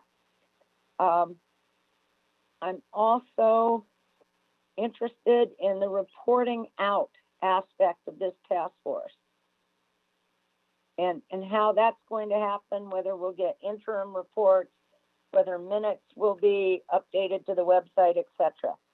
But yay team, and thank you all for putting this together. And I think it's very exciting. But again, the devil's in the details. Thank you. Thank you. Director Mack. Yes, hi, thank you. I too am very excited about this effort. And last night's work session, there was a budget line item called community schools that was brought up for conversation. And I think the number was $16.7 million that it's been sitting in a fund dedicated to community schools. And I know, and unfortunately I haven't been around long enough, and there's other people that might be able to help fill in on the history of this, but the community schools effort some 20 years ago, I'd like to ensure that, you know, potentially, I mean, frankly, if those dollars have been set aside for community schools, then that may be something that needs to be made aware of this task force in terms of moving this work forward. Because even I fully support this effort, and I fully support refocusing on community schools, and this district has in its history done that at various points in history. And so I would like to, I guess, get more information from staff on what that previous community schools effort entailed, and how those dollars that are presently sitting in a fund relate to this present work, and whether or not it actually makes the most sense to kind of dedicate those funds to this work that the task force is going to be doing on our buildings. So I just want to raise that in the consciousness of the work, and I certainly support this effort going forward and the focus that it's bringing. And I guess right. I don't know if anyone has the ability to provide that history at this point, or is that something that we can? This is Director Rankin. I can clarify a tiny bit. I think community schools and outdoor education may be a bit of a misnomer. And now I apologize. I can't remember because I know Miss Wilson Jones asked about this because we had a slight wording difference between the charter and this and the bar, and it's really community based. Community schools as it exists now in Seattle Public Schools, to my understanding, and I'm sure somebody who's with more longevity can explain, has to do with wraparound services, I believe. So it may just be that we need to make sure that the wording is distinct, that we're not accidentally referencing something that already exists. Does that make sense? Yeah, thank you.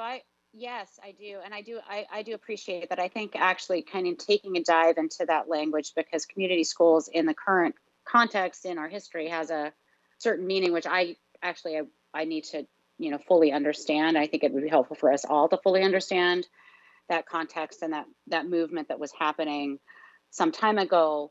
And I would ask that there be, clarity in the naming and language, so we don't confuse if they're not tied together. So I appreciate you thinking on that, and appreciate you saying that. Thanks. Yeah, thank you. Thanks so much for bringing that up. And I will work with Dr. DeBacker, and we'll try to get that sorted before action. Okay, we'll finish up with Director Rivera Smith.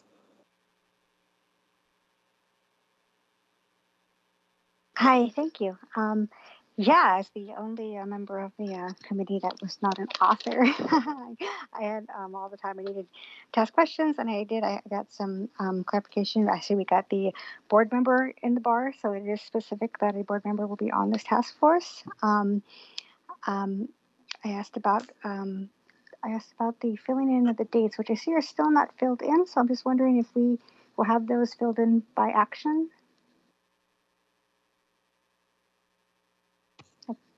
That's in the dates aren't in the charter because the task force themselves will finalize the dates. Okay, so this will charter. be The charter doesn't have to be. The charter is really here as reference. Gotcha. Okay. We're not approving the charter as part of the bar. We're not approving the charter as part of the bar. Is that correct? I thought that's correct. The charter itself is a draft, and it's here for reference because, okay, as with other task forces, the charter can be developed on a different timeline, and the task force themselves may want to make amendments. Gotcha. Okay, so we're just approving the creation of this task force, essentially. Mm-hmm. Gotcha. Thank you. Yeah, and I'm super excited to get this going because I know I've had lots of questions from community asking when we're going to have this, so that they could try to get on board with that and see some pilots start. So definitely really excited about this. I think I would just also ask, just because I feel like I can see how it can seem maybe unnecessary, but I'm wondering, should a racial equity analysis been like the actual form been completed for this? It doesn't look like there's not one attached, and it doesn't sound like one was done for it. And again, I can see, like, just by the nature of this, it sounds like, well, this is a given that it's in the scope of creating racial equity. But and maybe I'm using this as an example. We have even the previous bar didn't have one for the hotspots, and we have some upcoming ones that don't. But then some like. I'm just wondering, when do we do the forms and not do the forms, and should one have been completed here? Okay, well, let's focus on the task force for the question, but it's a great question. We can certainly outline. Director Rankin, do you have a response?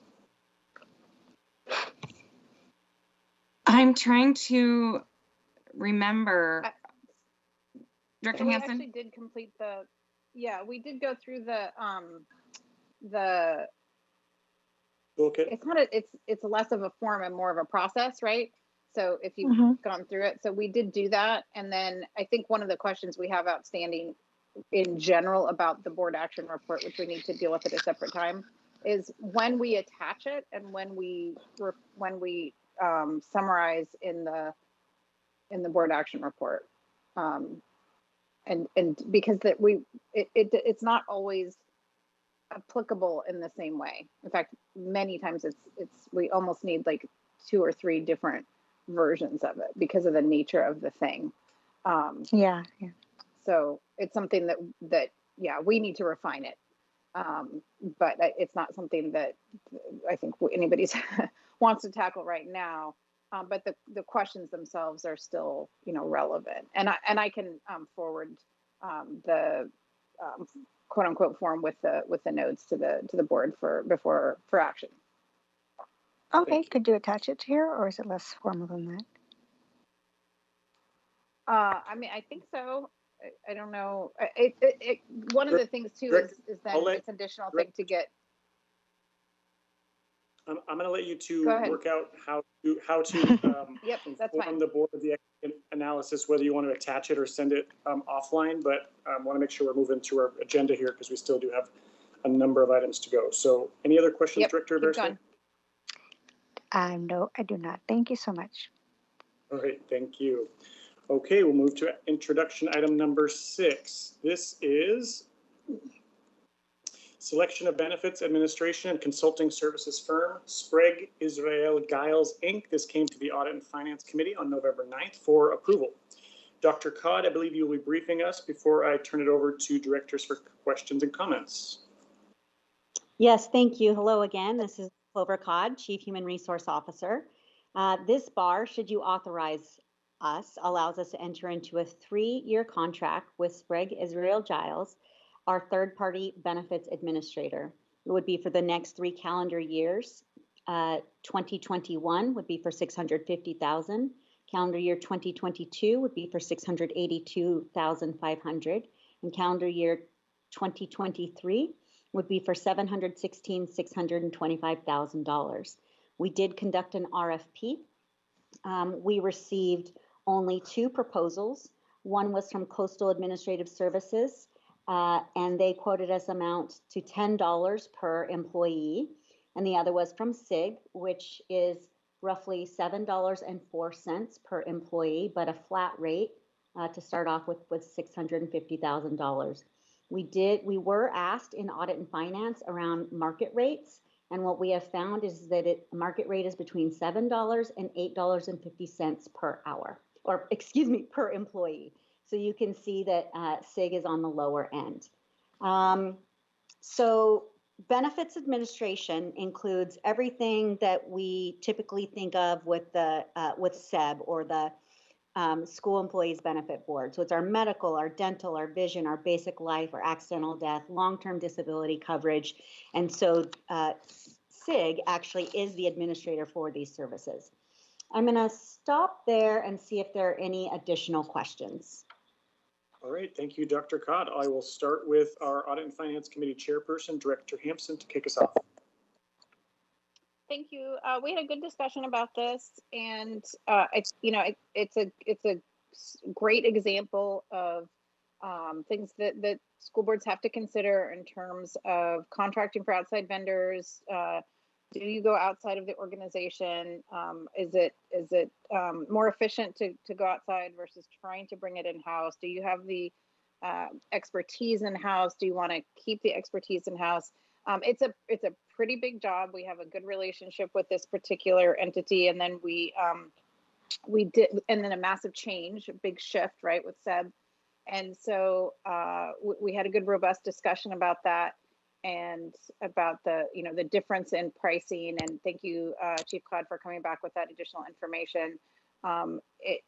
My personal sense of it, as a board member, is that this is a pretty good deal that we're getting, and a relationship that we want to maintain. If we were to go to a new provider, the pricing is definitely going to increase, and I think for as long as we are able to confirm that we're getting good service, it makes sense. And we had some other discussions about the flat rate, and but by and large, I think I feel quite comfortable with this, but I'm sure folks will have questions, so I will turn it over to the next director to ask questions.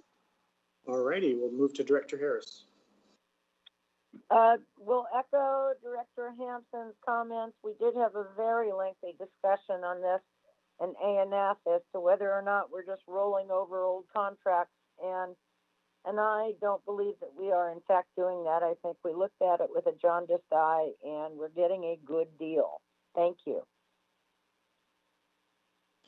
Okay, thank you. Next is Director Hersey.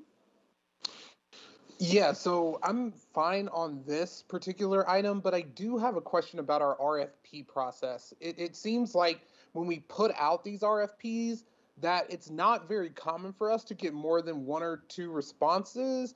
I'm just interested in the process. Like, is there just not a whole lot of folks that are doing the type of work that we are asking, or is it because the RFP that we're writing isn't as attractive to other firms? And that might be kind of like a question that can get answered offline, but I'm starting to see a pattern over many, various contracts that we're only getting 1 or 2 responses or bids for a lot of the work that we're putting out.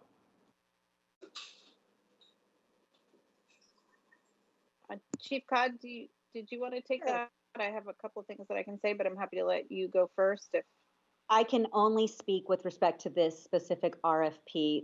There just really are not a lot of people doing this work on behalf of school districts. It's a really big job.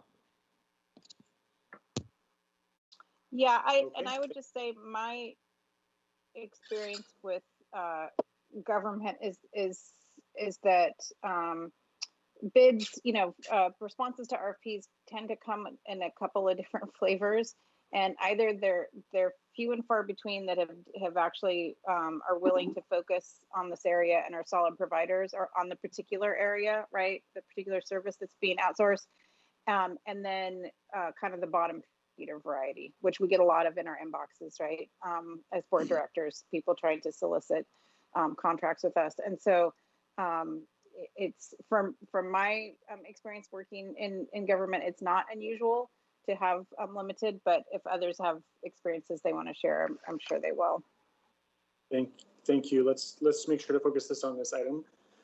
So next up is Director Mack. Yeah, hi. My memory might be faulty, but I feel like last year when this came before us, it was Chief Berge who presented, and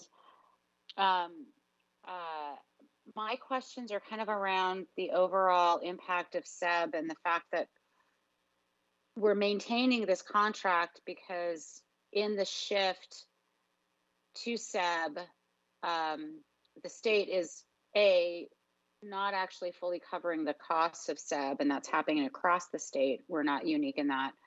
But additionally, they are not providing the necessary supports to employees to select the right packages and do the various work. And that is what this contract is that in order to actually provide our employees with the appropriate level of service for benefits, we need to maintain this contract with Sprague Israel, because there aren't very many folks that do it. They're experts in that.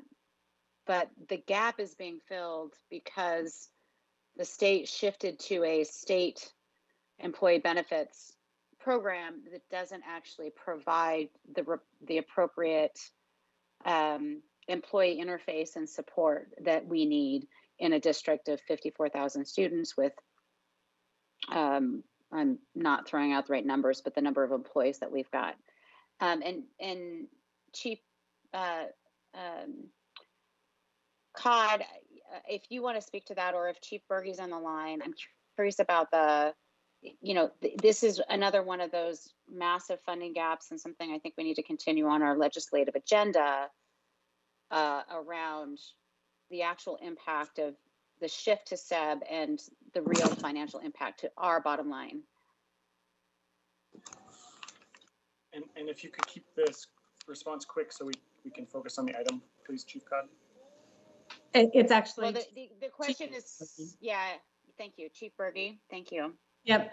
So it is still a concern for us. We did have to expand the contract a little bit. Just the way that we're funding the contract had to change with SEB, and it wasn't just a complete model shift to SEB, and it's a flat out increase in cost for us of the contract, of this contract. Before, there was a way that, you know, most of this cost was paid by a different mechanism. So it is increased cost for SEB. We did not have it specifically on the ledge agenda this year because there were other things, but it's not forgotten. Thank you. Thank you. Director Rankin. I don't have any questions right now. Thanks. Thank you. Director Rivera-Smith. No questions for me. Thank you. Thank you. Thank you, Dr. Codd. I have no further questions for you at this time. Okay, next we'll move to introduction item number 7. This is the Seattle Teacher Residency Program contract. This came to the Audit and Finance Committee on November 9th for approval. Dr. Codd, I know you'll be briefing us again before we move to directors for comments and questions. Yes, thank you very much. So this is Clover Codd again. So we are excited once again to be able to partner with the Seattle Education Association, the Alliance for Education, and the University of Washington to continue our efforts that really do support having a culturally responsive teacher in every classroom. This is for the Seattle Teacher Residency Program. We have over 100 grads in our schools to date. If you remember, graduates commit to 5 years of service in our Title I schools. Over 50% of the graduates from STR are people of color. We have an 82% 5-year retention rate for our STR grads compared to 61% retention rate for other teachers. We did change, due to committee requests, the level of community engagement on this bar to no longer be collaborate, but instead be consult and involve. And we chose consult and involve as opposed to inform because we still work very closely. Teacher induction program here in Seattle Public Schools, or our PAR program, works very closely with both SEA and the Seattle Education Association to support these teachers into their first year. And we also use it to think about how we might better align what the residents are learning with what's going on in Seattle Public Schools. So most people are used to the Seattle Teacher Residency Program, so I'm not going to go on and on, but I will answer questions, of course, if you have them. Thank you. All right, we'll begin with Director Hampson as our Audit and Finance Committee Chair.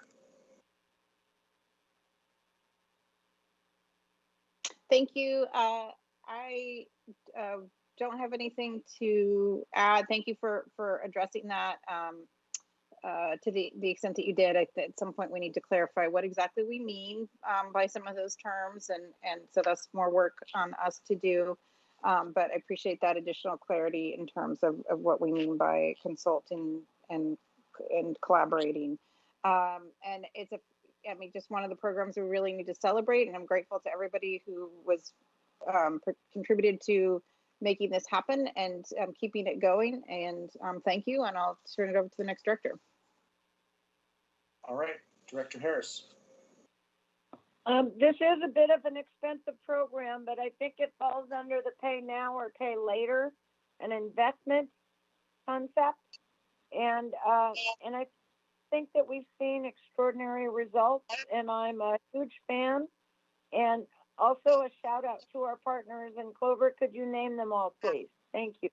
Yes, our partners are the Alliance for Education, the Seattle Education Association, and the University of Washington, and of course ourselves, Seattle Public Schools. It's a 4-partnership endeavor. Okay, thank you. Director Hersey. Yeah, I don't have any questions on this. I'm excited to move this forward. Thank you. Thank you, Director Mack. Yeah, no questions. I fully support this as I have in the past. Thank you. Thank you, Director Rankin. I don't have any questions. Happy to see this continuing on. Thank you, Director Rivera-Smith. Yep, same here. Definitely very grateful for the support from the Alliance and the city, and look forward to approving this at the next meeting. Thank you. Thank you. And I will just echo that. Super excited and so grateful for this partnership. Thank you for the work on this, Dr. Codd. Next, we will move to introduction item number 8. This is approval of the Washington State Auditors SAO Annual Audit Services Contract for the audit of the 2019 through 2020 fiscal year. This came to the Audit and Finance Committee on November 9th for approval. So Chief Berge, I believe you'll be briefing us again before we move to questions and comments from directors. Yes, thank you. So this is an annual bar that comes before the board. We are required by law to be audited annually. We're required by law to be audited by the Washington State Auditor's Office. So as Director Harris pointed out in the committee, this is a compliance item. And then I will pause for comments and questions. Thank you. All right. We'll begin with Director Hampson. Yeah, in terms of our discussion in committee, it was a good one. We talked about that as being compliance. We could pay somebody else to do it, but that would be on our dime, if I remember that correctly. And if you haven't realized by now, I like audits, and I'm glad that this is a compliance issue. So, go audit team. Thank you, Director Hampson. All right, next is Director Harris. It's all been said. It's a compliance issue. We have to do it. Thank you. Thank you, Director Hersey.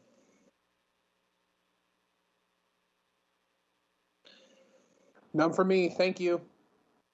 Director Mack. Yeah, no questions. Thank you. Thank you, Director Rankin. I don't have any questions, but I just have to make fun of Director Hampson for saying I love audits. That's the kind of nerds we want on the board. And I'm so glad that she does. Yeah. Director Rivera Smith.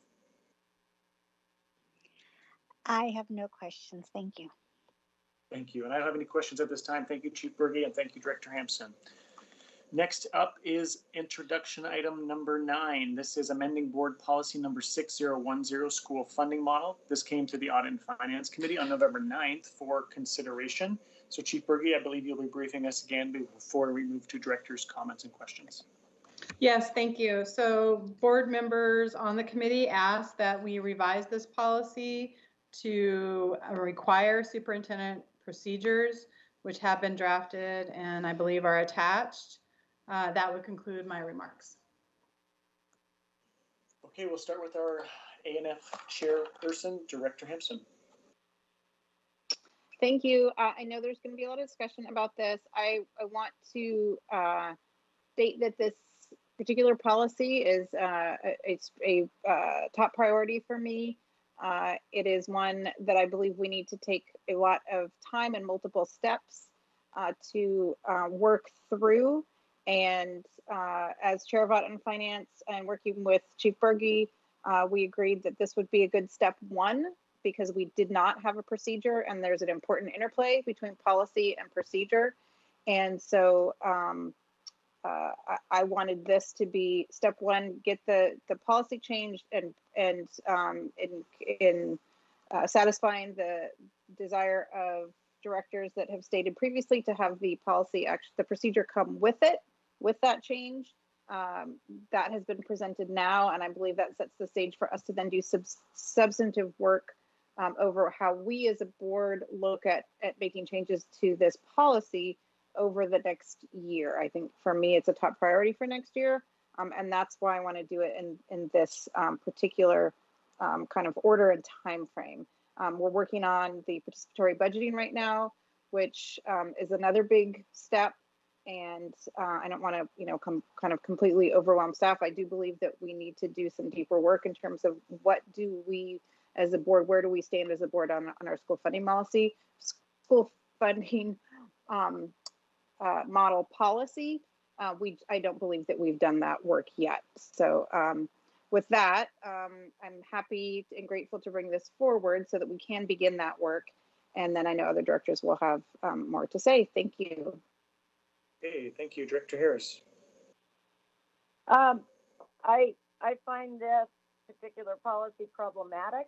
I am grateful for the superintendent procedures. I will be bringing, and I believe I have some support on this board, an amendment to add a board member to this committee. And I would like very much to see the term weighted staffing standards added to this before action. I think that having a board member on committees helps us collaborate better, helps us communicate better. I appreciate that there is a difference of opinion with Chief Berge. I'm still willing to talk about it. But anytime we can get folks into the discussion, boots on the ground. I hear a great deal from principals about their frustration, trying to stretch the dollar further, what some principals believe are arbitrary and capricious cutoffs, for instance, X number for an assistant principal, and lack of transparency of how this committee does its work. I don't doubt for a second that it's extraordinarily hard work. I don't doubt for a second that it needs to be done, but it's the how that it's been done and is done, and the transparency that is very important. I think folks may remember a couple of years ago, the librarians came to us and there was no librarian or substitute on that particular year's weighted staffing standard work group, committee, whatever you want to call it. And the answer was, well, SEA didn't put them on there. We as a board have more input than what we're using. And I'm not talking about getting out of our lanes. I'm talking about understanding it a whole lot better than we do. And adding a board member to that committee, I think, is a good thing. Thank you. Director Hersey. I have no questions on this at this point. Thank you. Thank you. Director Mack. Yes, thank you. I appreciate that the procedures have been drafted here, and that the one word change in the policy is to require that, and that we have them now. However, I feel as if, kind of getting back to the comments that Director Harris is making around the importance of the work group or committee. It's stated in the procedures as a work group, but it's not stated in the policy that there will be a work group. And I think that from a policy standpoint, we as a board need to be clear about stating the process of expectation. And that's not stated in the current policy, that it is a work group or committee or whatever the term needs to be, that each year will deliberate the details of whether or not that work group and all of the, who sits on it and all of that. I think that it does deserve more conversation. I'm not sure whether or not it belongs in the policy or not, but I do know that actually stating the requirement of a work group belongs in the policy, just as requiring procedures. So I would encourage that if there's opportunity. I appreciate the efforts to move it forward by getting the procedure written and having it drafted. And that's been done, so I appreciate that. However, the superintendent procedures can be put into place now. There's no requirement. I mean, they've drafted them, so they could just do that, and we don't actually need to make a policy change. And I'm happy to see the procedures finally written. However, if we're opening up the policy for amendments, having the directive that there is a work group engaged in this, I think is a really important thing from a policy standpoint that we need to state. There may be some other, minor things about, as you're saying, like really getting into, the numbers that are listed here. of what the priorities are and the guiding principles are, that language might benefit from some shifts and change.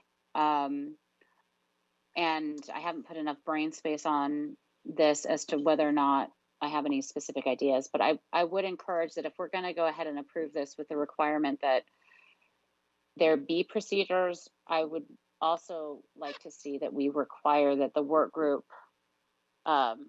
exist and be a transparent body. Thank you. Thank you. Director Rankin.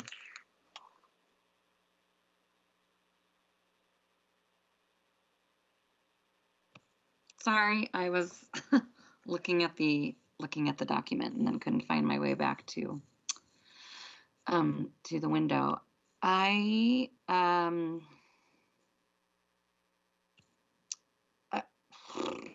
We keep talking about policy versus procedure versus policy versus procedure. And you know, to my mind,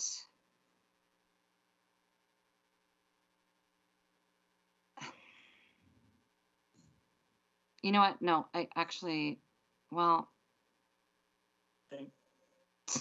sorry. No, I think I'm okay actually right now without any questions. Thank you. Director Rivera Smith. Hi, thank you. I appreciate the comments from my colleagues, and I'm also of the mind that I believe when possible procedure is beneficial to come with policy. And so I agree with the initial change of this, the idea of changing the one or two words is going to be. As Director Harris mentioned, there was discussion in committee regarding representatives from a board taking part in the work group, which I also do feel like Director Mack said should probably be codified, that the work group is expected. And so we're having that conversation still, but I believe in transparency and having the ability to just, again, be transparent with our processes. So, but I know we're short on time, so I will not go too much more into it. I will pass on now. Thank you. Thank you. And I have no questions for you at this time. Thank you for bringing this forward. I was really excited to see that the procedure's already been drafted. So next we'll move to introduction item number 10. This is approval of management and operations agreement for Memorial Stadium parking lot into the operations committee on November 5th for approval. So Chief Operations Officer Fred Podesta, I believe you'll be briefing us before we move to questions and comments. Yes, thank you, President DeWolf. This action authorizes us to enter into an operating agreement for the Memorial Stadium parking lot. I think directors are aware the district owns a commercial parking lot adjacent to Memorial Stadium. About, I believe it has 268 spaces, and the district's practice has been, as are most commercial property owners, to engage an operating firm to operate the lot on our behalf. Those operations consist of managing the financial transactions and the equipment used, the automated equipment usually used to pay for parking, and collecting those funds and paying credit card fees and managing that equipment. Some minor maintenance of the lot itself, restriping it and other things as necessary, taking care of cleanliness at the lot, and then providing on-site attendance for major events in the times when such things are done, as they're not during the current pandemic. As is the common practice in this arena, the operators are paid as a percentage of the gross revenue of the lot, and the contract, our current 5-year contract, comes to term at the end of 2020, and we put the operations out to bid and have selected our current operator, Republic Parking, to continue to operate the lot, with going into a 3-year contract with 2 optional renewal annual options for extensions. And happy to take any questions directors might have. Okay, thank you. We'll begin with Director Mack, our Operations Committee Chairperson. Yeah, as stated, this came for approval and we had robust conversation around it, and I don't have any additional questions at this time. Look forward for directors to ask any questions or raise any concerns they may have. Thank you. Okay, thank you. Next up is Director Hampson.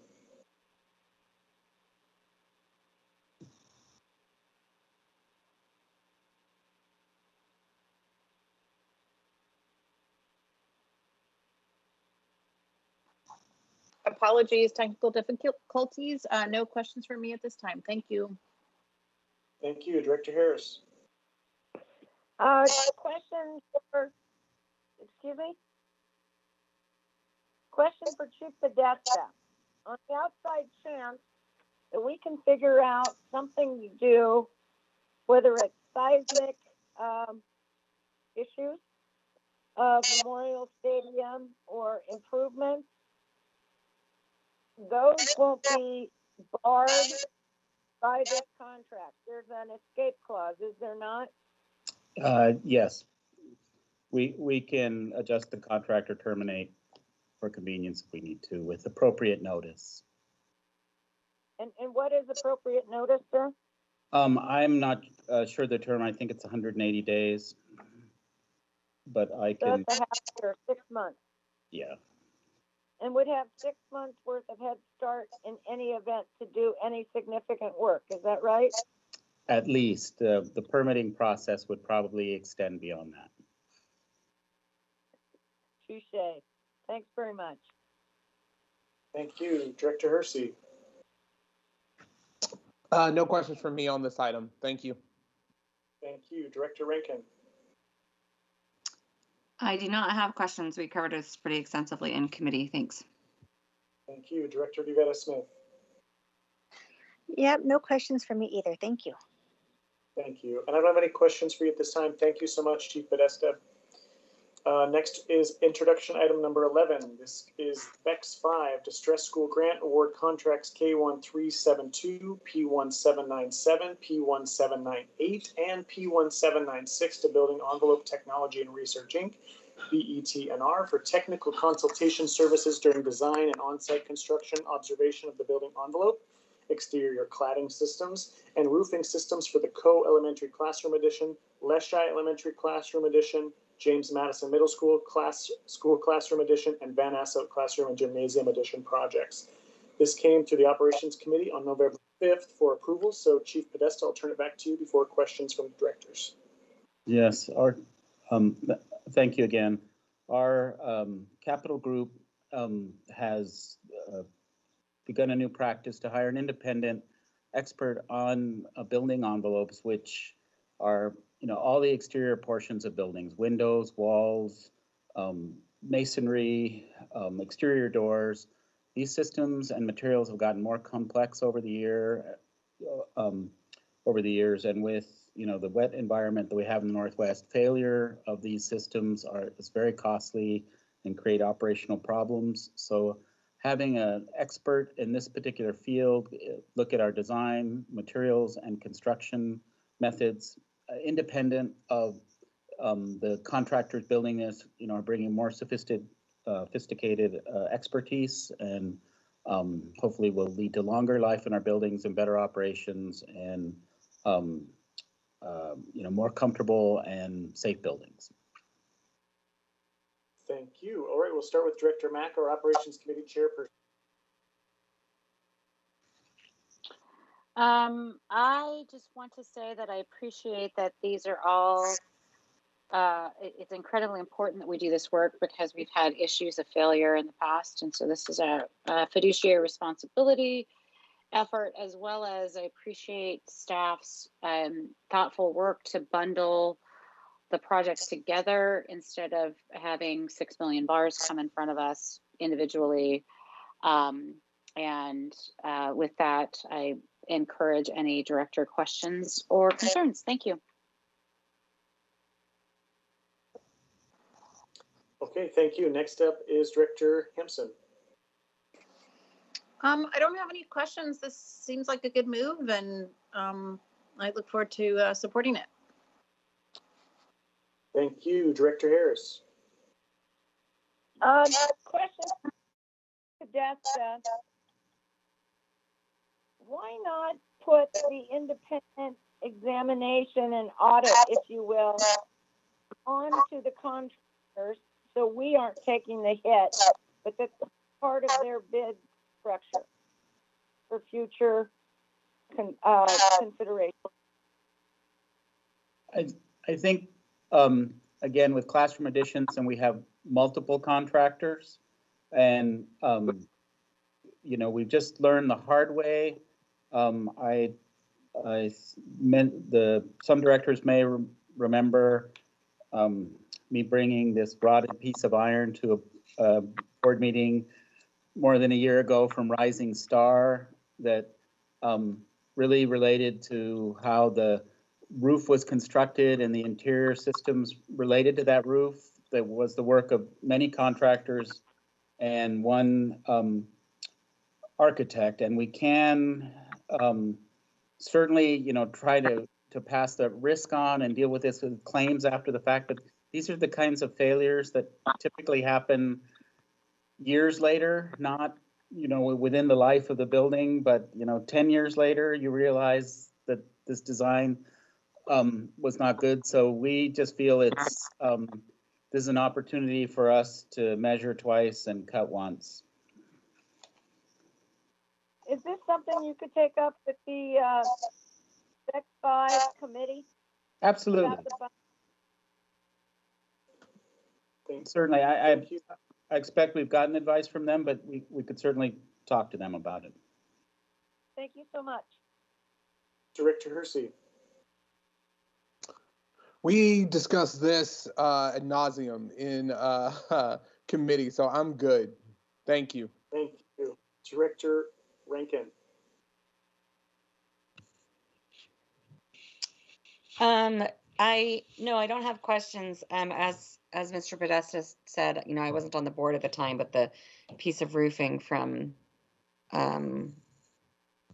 now Rising Star, and I'm trying to remember if this was in committee for this item or something else, but where we were talking about roofing and, you know, the envelope really is a whole nother piece separate from the architecture. And if the envelope isn't done correctly, there's a ton of potential for trapped moisture and other things that can then just completely wreak havoc on the whole building and the health of the building, even if the roof is sound and waterproof, just to do with airflow and stuff. So I do think this is, you know, if you look up at the roof of your apartment building or house, look up under the eaves, you'll see little slits, vents, and that's to you know, prevent this on, you know, in the home, a smaller scale than a school. But anyway, it seems well worth the upfront investment to make sure that we don't have surprises down the line. Thank you. Director Rivera Smith. Thank you. I have no questions. Thank you. And thank you, Chief Podesta. We'll move on to introduction item number 12. This is Distress School Grant Award Architectural and Engineering Contract P1717 to Thomas Cook Fitzgerald Architecture, TCF, for the Leschi Elementary School 4 Classroom Addition Project. This came to the Operations Committee on November 5th for approval. Chief Podesta, back to you. Yes, as was referenced in the last agenda item, we are doing a 4 classroom addition at the north end of Leschi Elementary. And this action allows us to hire an architecture and engineering firm to help us with the design. This was awarded through a competitive process where we had 6 respondents and interviewed 3 and have selected this firm Thomas Cook Fitzgerald to do the design, and this would authorize us to start work. All right, beginning with Director Mack, our Operations Committee Chairperson.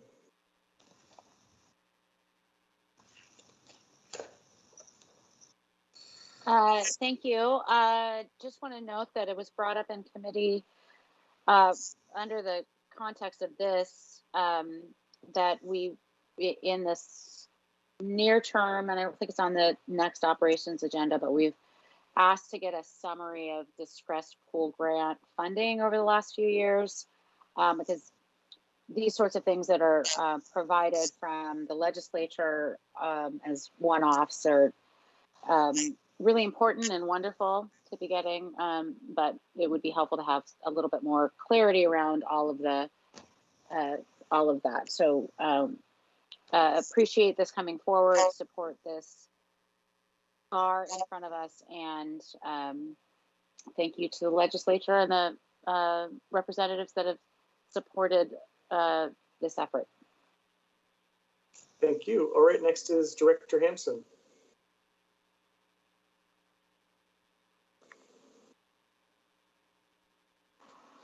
No questions, thank you. Thank you, Director Hersey. Excuse me, Director Harris. No questions. Thank you, Director Hersey now. None from me, thank you. Thank you, Director Rankin. I'm good, thank you. Thank you, Director Yvetta Smith. No questions, thank you. And Director Yvetta Smith, I know you have a hard stop at 7:30, so I'd love to give you just a small opportunity between these two introduction items if you'd like to share. I think you have an event coming up quickly before we move to the next item. Oh, sure. Thank you. Yeah, I do have, I'm so sorry, everybody. I have to run. I have a 7:30 practice for an event I'm having tomorrow night, which you are all invited to, is Student Town Hall. I'm doing one. I know it's been pretty incognito, but it's for District 2 specifically. It's going to be amongst District 2 students. Got a lot of cooperation from my principals, where they have selected student leaders to collect feedback from their other students, their schools, regarding remote learning, and they're going to be presenting that tomorrow night via a Teams live event.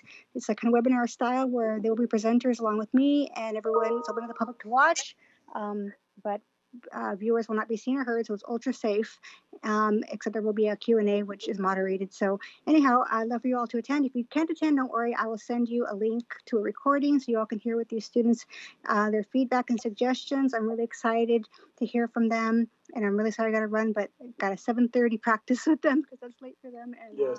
I appreciate the time to share on this. For the public testimony speakers, I do want to respond to you, and I will do that. I think I'll post it to my Facebook page or something, because I want to get it out. There's a lot that was said there.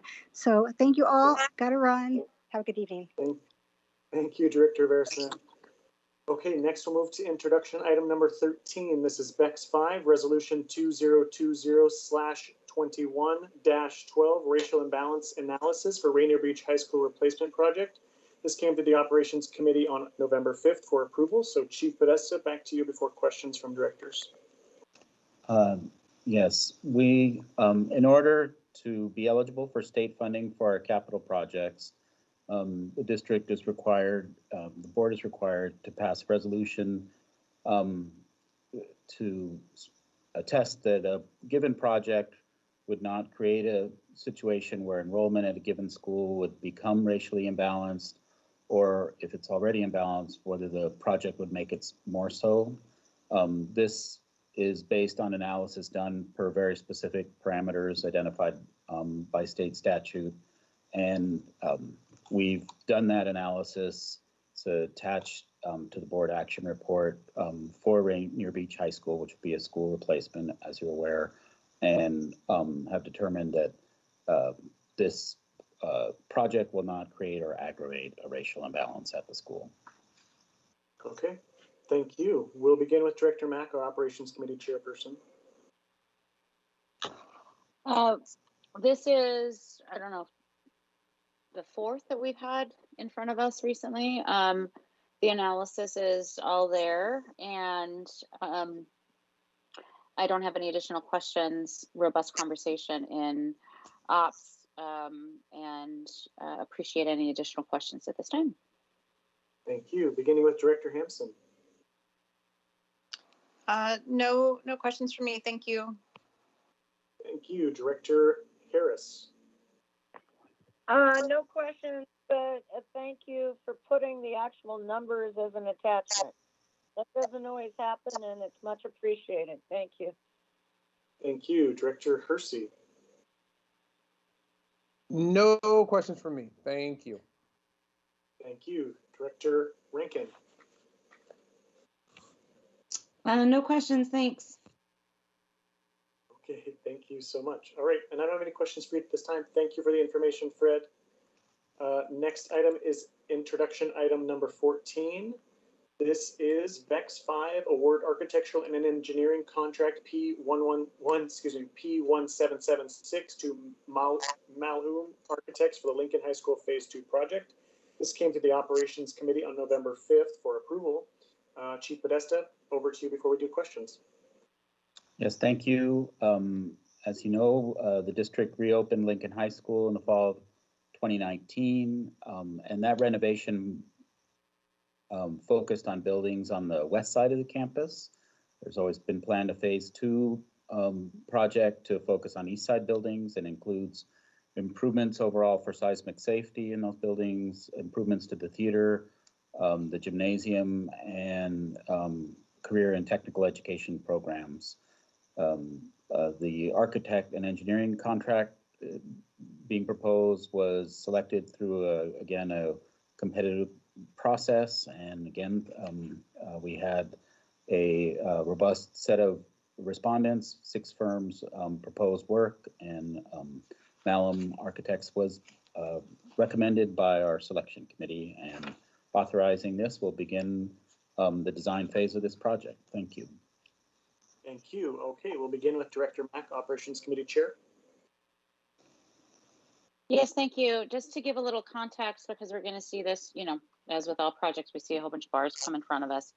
But to give context for this one and this project in particular, going back in history, there were cuts previously made to the overall Lincoln project, which wouldn't have enabled these buildings to be seismically retrofit. And I'm personally incredibly grateful because what's being retrofit and what's being supported here is the performing arts section, as well as another number of other buildings that are really incredibly important, not just to Lincoln High School, but are utilized by the other schools in the surrounding area. So just very excited to see this move forward and grateful to the voters for supporting our levies and look forward to any additional questions or comments from directors. Thank you. Thank you. Director Hampson.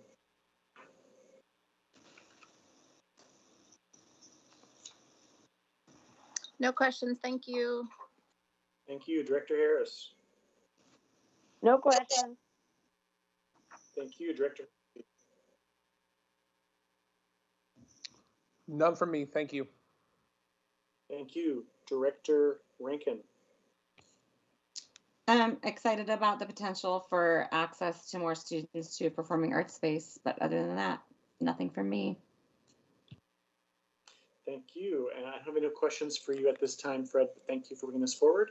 Introduction item number 15. This is VEX 5, Resolution 2020/21-15, Approval of General Contractor / Construction Manager, GCCM, Delivery Method, and Award General Contractor Construction Manager, GCCM Contract P5153 to Lighting Construction, Inc. for the Lincoln High School Phase 2 project. This came to the Operations Committee on November 5th for approval. Chief Podesta, over to you. Thank you. As Director Mack foreshadowed, the Lincoln Phase 2 projects will bring several board actions before the board, and here's one right now. The state law requires public agencies on public works projects to typically do a design bid build project, design projects, and then do a bid and pick the lowest cost vendor. It also allows for a alternative public works process, several of them, but one is the general contractor, construction manager delivery method, which is what this is, which allows us to procure services through an RFP instead of just a low bid, and then hire a general contractor who will help manage the project and bid out the rest of the work, which gets,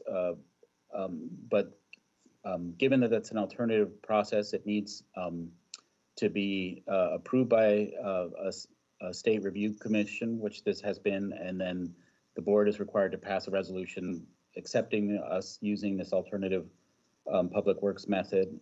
And then we again have done a competitive process through a request for proposals and have got a robust response to that. And Leidig was selected as the successful respondent. Leidig did do the phase 1 of the Lincoln modernization project, so understands the site and understands the district's capital program well. And this will allow us to, again, get our general contractor on board earlier and have him be more of a partner in the project than the typical design bid build process. So we're excited to have a contractor on board who's been successful and understands our site well. And between the architecture and engineering contract we just discussed and this will get us prepared to begin this project and complete all the work at Lincoln High School. Thank you. We'll begin with Director Mack, Operations Committee Chair. Yes, thank you. And thank you, Fred, for kind of underscoring the fact that there's multiple bars that come in front of us for various projects. And this is the second one on the Lincoln Phase 2 project that's in front of us. And I appreciate the questions that have come forward and the fact that folks don't have a ton of questions, because we do a lot of good work in moving through in Operations Committee to have it fully prepared by the time it comes to us. And so I just want to reflect back to the Executive Committee for the next agenda planning that of this bar and the other bars that have all been widely needing to be discussed, happy for them to be moved forward to the consent agenda for the next board meeting in interest of time. Just wanted to throw that out, President DeWolf. And I have no questions about this. Look forward to any questions coming forward. Thank you. Thank you. Next is Director Hampson. No questions. I'm sure Director Rivera-Smith would be very happy about this if she were on here. She's not, so I'll be happy for her. Thanks. Next is, thank you, Director Harris. Channeling her, I love it. Quick question for Chief Podesta. Is Leidig Construction the folks that did the initial work on reopening Lincoln? Yes. Well, if they do half as good a job as they've done so far, go team. Thank you. Thank you, Director Hersey. None for me. Thank you. Thank you, Director Rankin. No questions. Thank you. Thank you, and none for me, Chief Podesta. We'll move on to items 16 and 17, if we could present those at the same time. And these are for introduction items number 16, which is BTA 4, final acceptance of contract K5102 with King County Directors Association, KCDA, and Musco Sports Lighting LLC for the athletic field lighting at Robert Eagle Staff Middle School project. This came to the Operations Committee on November 5th for approval, as well as introduction item number 17, BEX 4 and BTA 4, final acceptance of contract K5108 with Western Ventures Construction for the John Stanford Center for Educational Excellence freezer upgrade project, which came to the Operations Committee on November 5th for approval as well. Chief Podesta, I'll turn it over to you. Yes, both these projects were completed in August, substantially completed in August of 2019. One was a field lighting system for the Robert Eagle Staff Middle School. And the second was upgrades to the freezer in the John Stanford Center, the central kitchen. Adjacent to it is a very large, over 7,000 square foot walk-in freezer that stores food, the frozen goods that we use for our nutrition services program. The walls and were repaired for the freezer, and equipment was replaced. And again, at Robert Eagle staff, we installed lights. These were done last year. We're ready to accept all the work. They were both completed successfully, and the freezer in particular in the intervening year, given how much food we're preparing out of the central kitchen as we have changed our meal delivery program, has been very heavily used and is always very full. So we very appreciate that this work was completed and the system is working better. Okay, any final comments or questions on these final acceptances, starting with Director Mack? Nope. Yay, final acceptance. Other questions Yay. or comments, welcome. Thank you. Director Hampson. I could not be more grateful for that freezer. Thank you so much. No further questions. Thank you. Director Harris. Outstanding, thanks. Thank you. Director Hersey. Excited, thank you. Thank you. Director Rankin. No, one of the things I'm maddest about the closure in March is that I didn't get to do my tour of all of the central facilities, including the giant freezer. I'm still mad, but I'm happy about this. Thank you, Director Rankin. And other than that, Chief Podesta, just congratulations again on these final acceptances. Thank you. Okay, directors, that moves us through our introduction items. I did want to call attention to the fact that I wanted to, before we move to the board comment section of the agenda and we adjourn, and before we move into individual director comments, I will note that the board's 2020 self-evaluation has been posted to the agenda for this meeting, with special thank you to Director Rivera Smith for her work in helping to develop that document. And thank you also especially to Ms. Wilson Jones, who is our lone person still in the board office as we are going through some staffing changes. So great thanks to her as well for managing our high intensity work over the last couple of weeks. I wanted to take a little bit of personal privilege here to just say that this is my last board meeting, full board meeting as serving as your president and chair of the executive committee. And so it has been a really great honor. So I will move through directors in alphabetical order. I'll finish us off with board comments and then adjourn. And so we'll start first with Director Hampson. I did not know that this was going to be I did not think about that. And I just want to say that I am grateful to you for your leadership and holding the reins this past year. And it's been a pleasure having you as getting to know you as a colleague, I should say, because I did know you before. And I've learned a lot. I believe that every time you enter into a relationship with someone, it's an opportunity to learn about yourself. And I can definitely say that about working with you on an executive committee and with you as president. So thank you for your service. I find it I struggle every time when we get to the end of these meetings to say something meaningful. Everyone's worked so hard, staff. I just feel like I want to shut up and send you all home. And even though you're already home, but you need to be with your families, and I need to be with my family. And I think especially right now, holding our loved ones close, appreciating the time that we have with them, with all of the stress that we have. And I think I just want to take this moment and say, we're on the right path as a district. We've watched other districts open and close and, kind of go back and forth, and we've held pretty steady. And I'm really grateful for that. I'm really proud of us for doing that. We have substantive areas of improvement in everything that we're doing. But, if nothing else, we've held the line in terms of staying closed and then trying to find other ways to serve students who need it the most. And there were some inspiring stories that came up this week around that. I'm have been focused on helping my students in my house this week.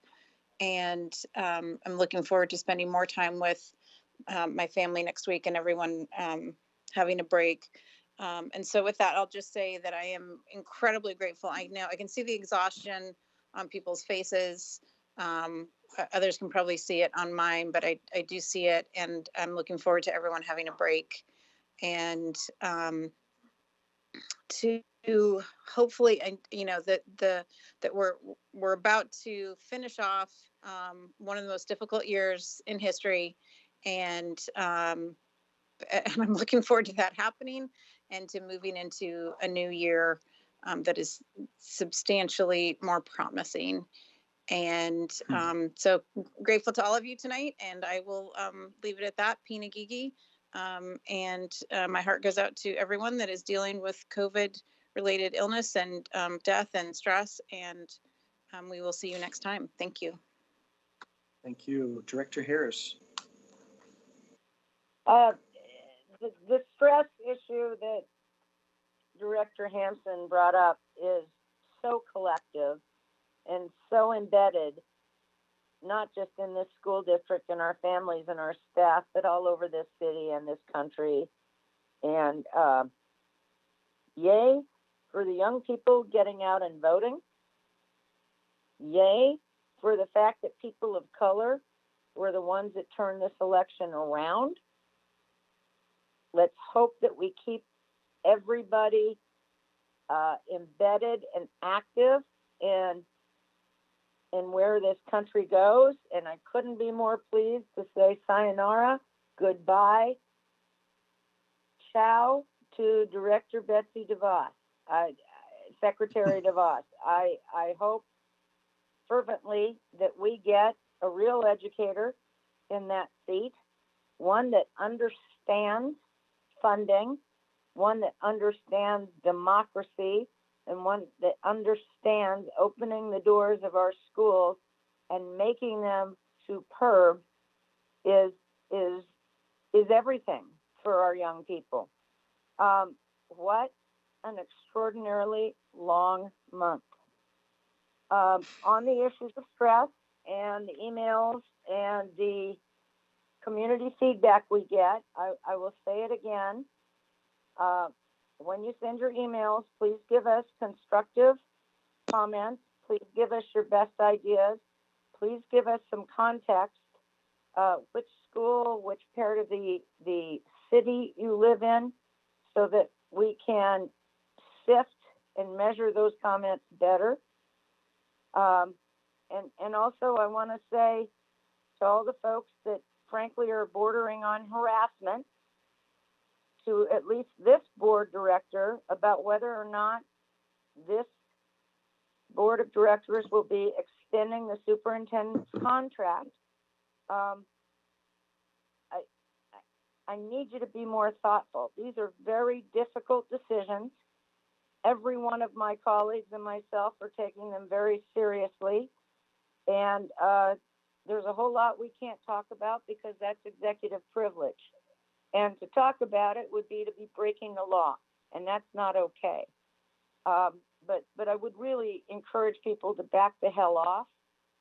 I think every one of us understand what our fiduciary duties are. And I will go on the record at this time as saying I don't believe the middle of a pandemic is the time to change superintendents.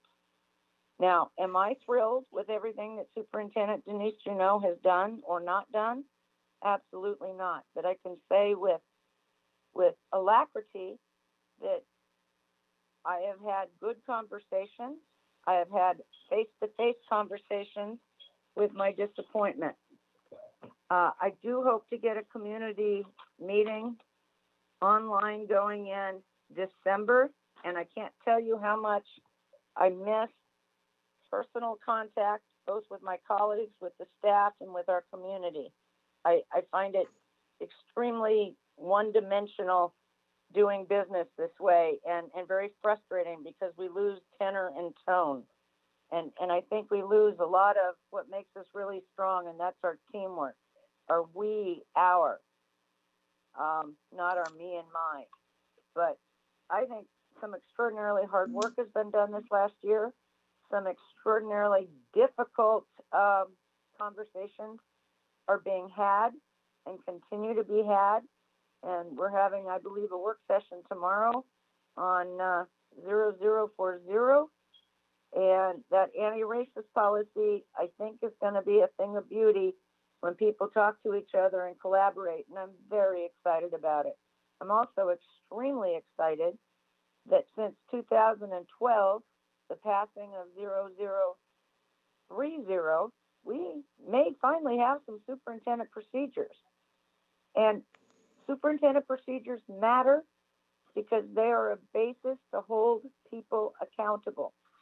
And that matters to every one of us as well. We are absolutely paying attention. And I thank you, and have really happy and safe holidays and small holidays so you don't have an ICU Christmas. Thank you. Thank you. Director Percy.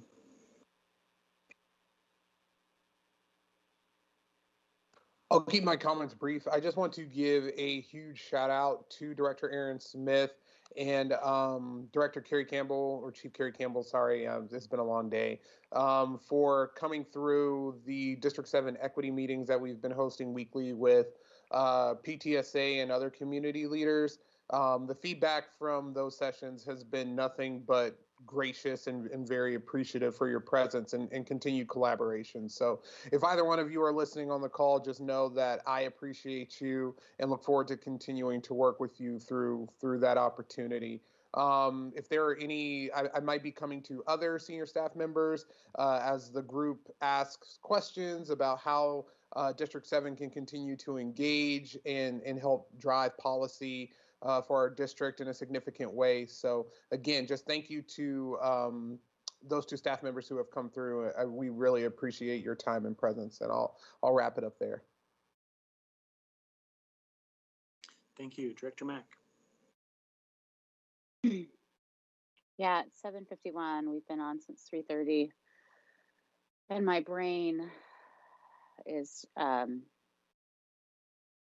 dead. But I want to say, and I know they're no longer on the call, but I appreciate all of the community members that come to continue to speak to us about the issues that are in front of us and raise their voices, and appreciate that we continue to do our best to incorporate all of the voices that are coming to us and consider those in the policy making that we're doing. I also want to extend my gratitude to my fellow colleagues today for the conversations around the niggly little policy and procedure aspects that have real impacts on student safety and harassment, intimidation, and bullying, and that those sorts of policy and procedure that end up kind of maybe not directly in front of us, but the operationalizing of the work is incredibly important. And I just appreciate you all continuing to have the conversation about how we can work together to improve those systems and continue moving this work forward. I do want to say that this pandemic continues to be incredibly difficult, and it's hard on all of us. Appreciate the comments from my colleagues about how this kind of continued stress of isolation, and then again, now we have next week a holiday break that is typically a time for gathering with friends and families, and we can't, and it's heartbreaking. Additionally, other districts around us have been successful in terms of bringing our highest need students, our special ed students, back into the classroom and providing services that are needed to them. And I'm struggling with where we're at on that front, knowing that there are a lot of families and students that are struggling without having needed supports. And I'm hopeful we can continue to find a way forward in order to support students and keep us all safe in the middle of this pandemic, because both are, it's a both and situation. It shouldn't be an either or. And I think that's all. I appreciate all of you and the work that you're doing, and look forward to the next next time we meet and continue to work together. Thank you. Thank you. Director Rankin. Thank you, and thank you, Zachary, for leading us in this terrible timeline that we're all living in. I think Director Hampson was saying to me the other day, you know, we're closing in on our first year on the board, and it feels like it's already been a full 4-year term in one, and there's still 3 more years ahead of us. But it was really nice having some experience guiding us at the helm this year. So thank you, Zachary. I wanted to just give a giant, huge shout out to teachers. And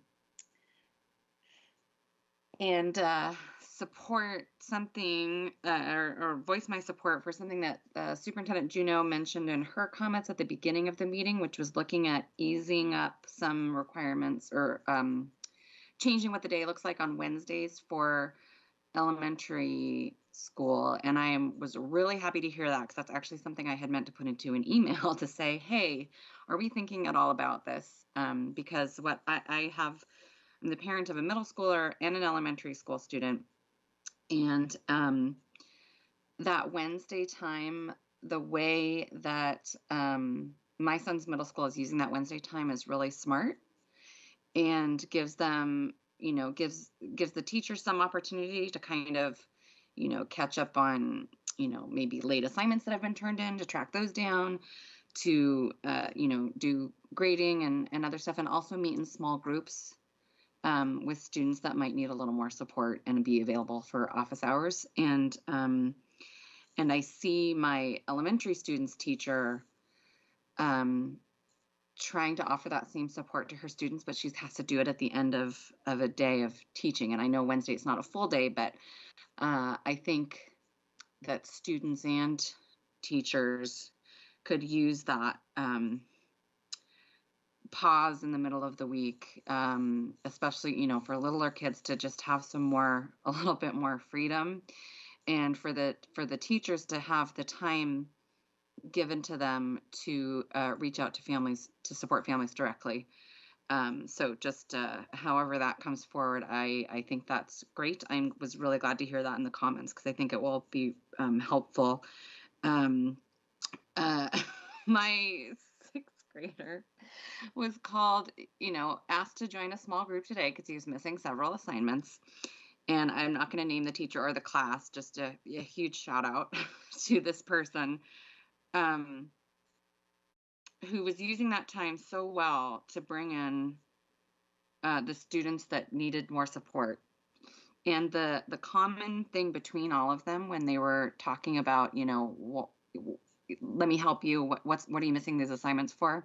Most of them knew, you know, they said they thought that the amount of work was appropriate, and they mostly knew where to find the assignments, and they just were finding it hard to be motivated to do it. And I think that we're all feeling that right now. And so, yeah, anytime that we can give for that extra connection, I think is great. The one thing I want to say more broadly is we are now, you know, finding ourselves in a second phase of more restrictions and guidance from the state. And I will be emailing my fellow board directors, but I just want to mention here now that my sort of broader ask is that as hopefully cases go, you know, transmission declines again, we hope, that really one of the biggest things we were hearing from constituents, and one of the biggest thing affecting, you know, whether or not or how we can return to buildings is actually community spread. We need community spread to go down.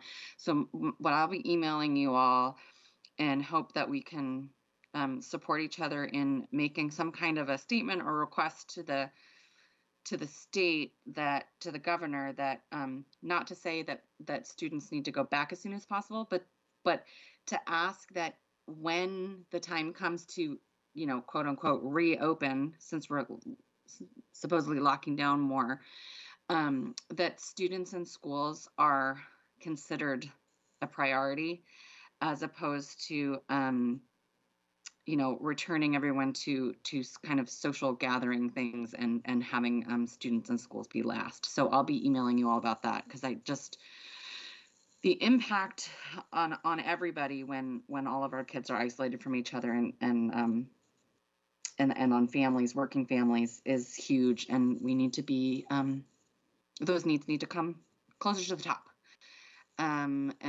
So just, yeah, just big hugs and distance hugs to everybody. It's tough, and thank you all. Thank you, Director Rankin. I will save my comments for our December 2nd meeting. I thank you all for your participation tonight. Thank you to the staff for joining us. Thank you to Superintendent Juneau for being here. And thank you to the folks that spoke during public comment. There being no further business on tonight's agenda, I will now adjourn this meeting at 8:01 p.m. Wednesday, November 18th. I look forward to seeing you all on December 2nd, and please have a safe, enjoyable, and healthy time over the course of the next 2 weeks. Thanks all. Good night. Thank you.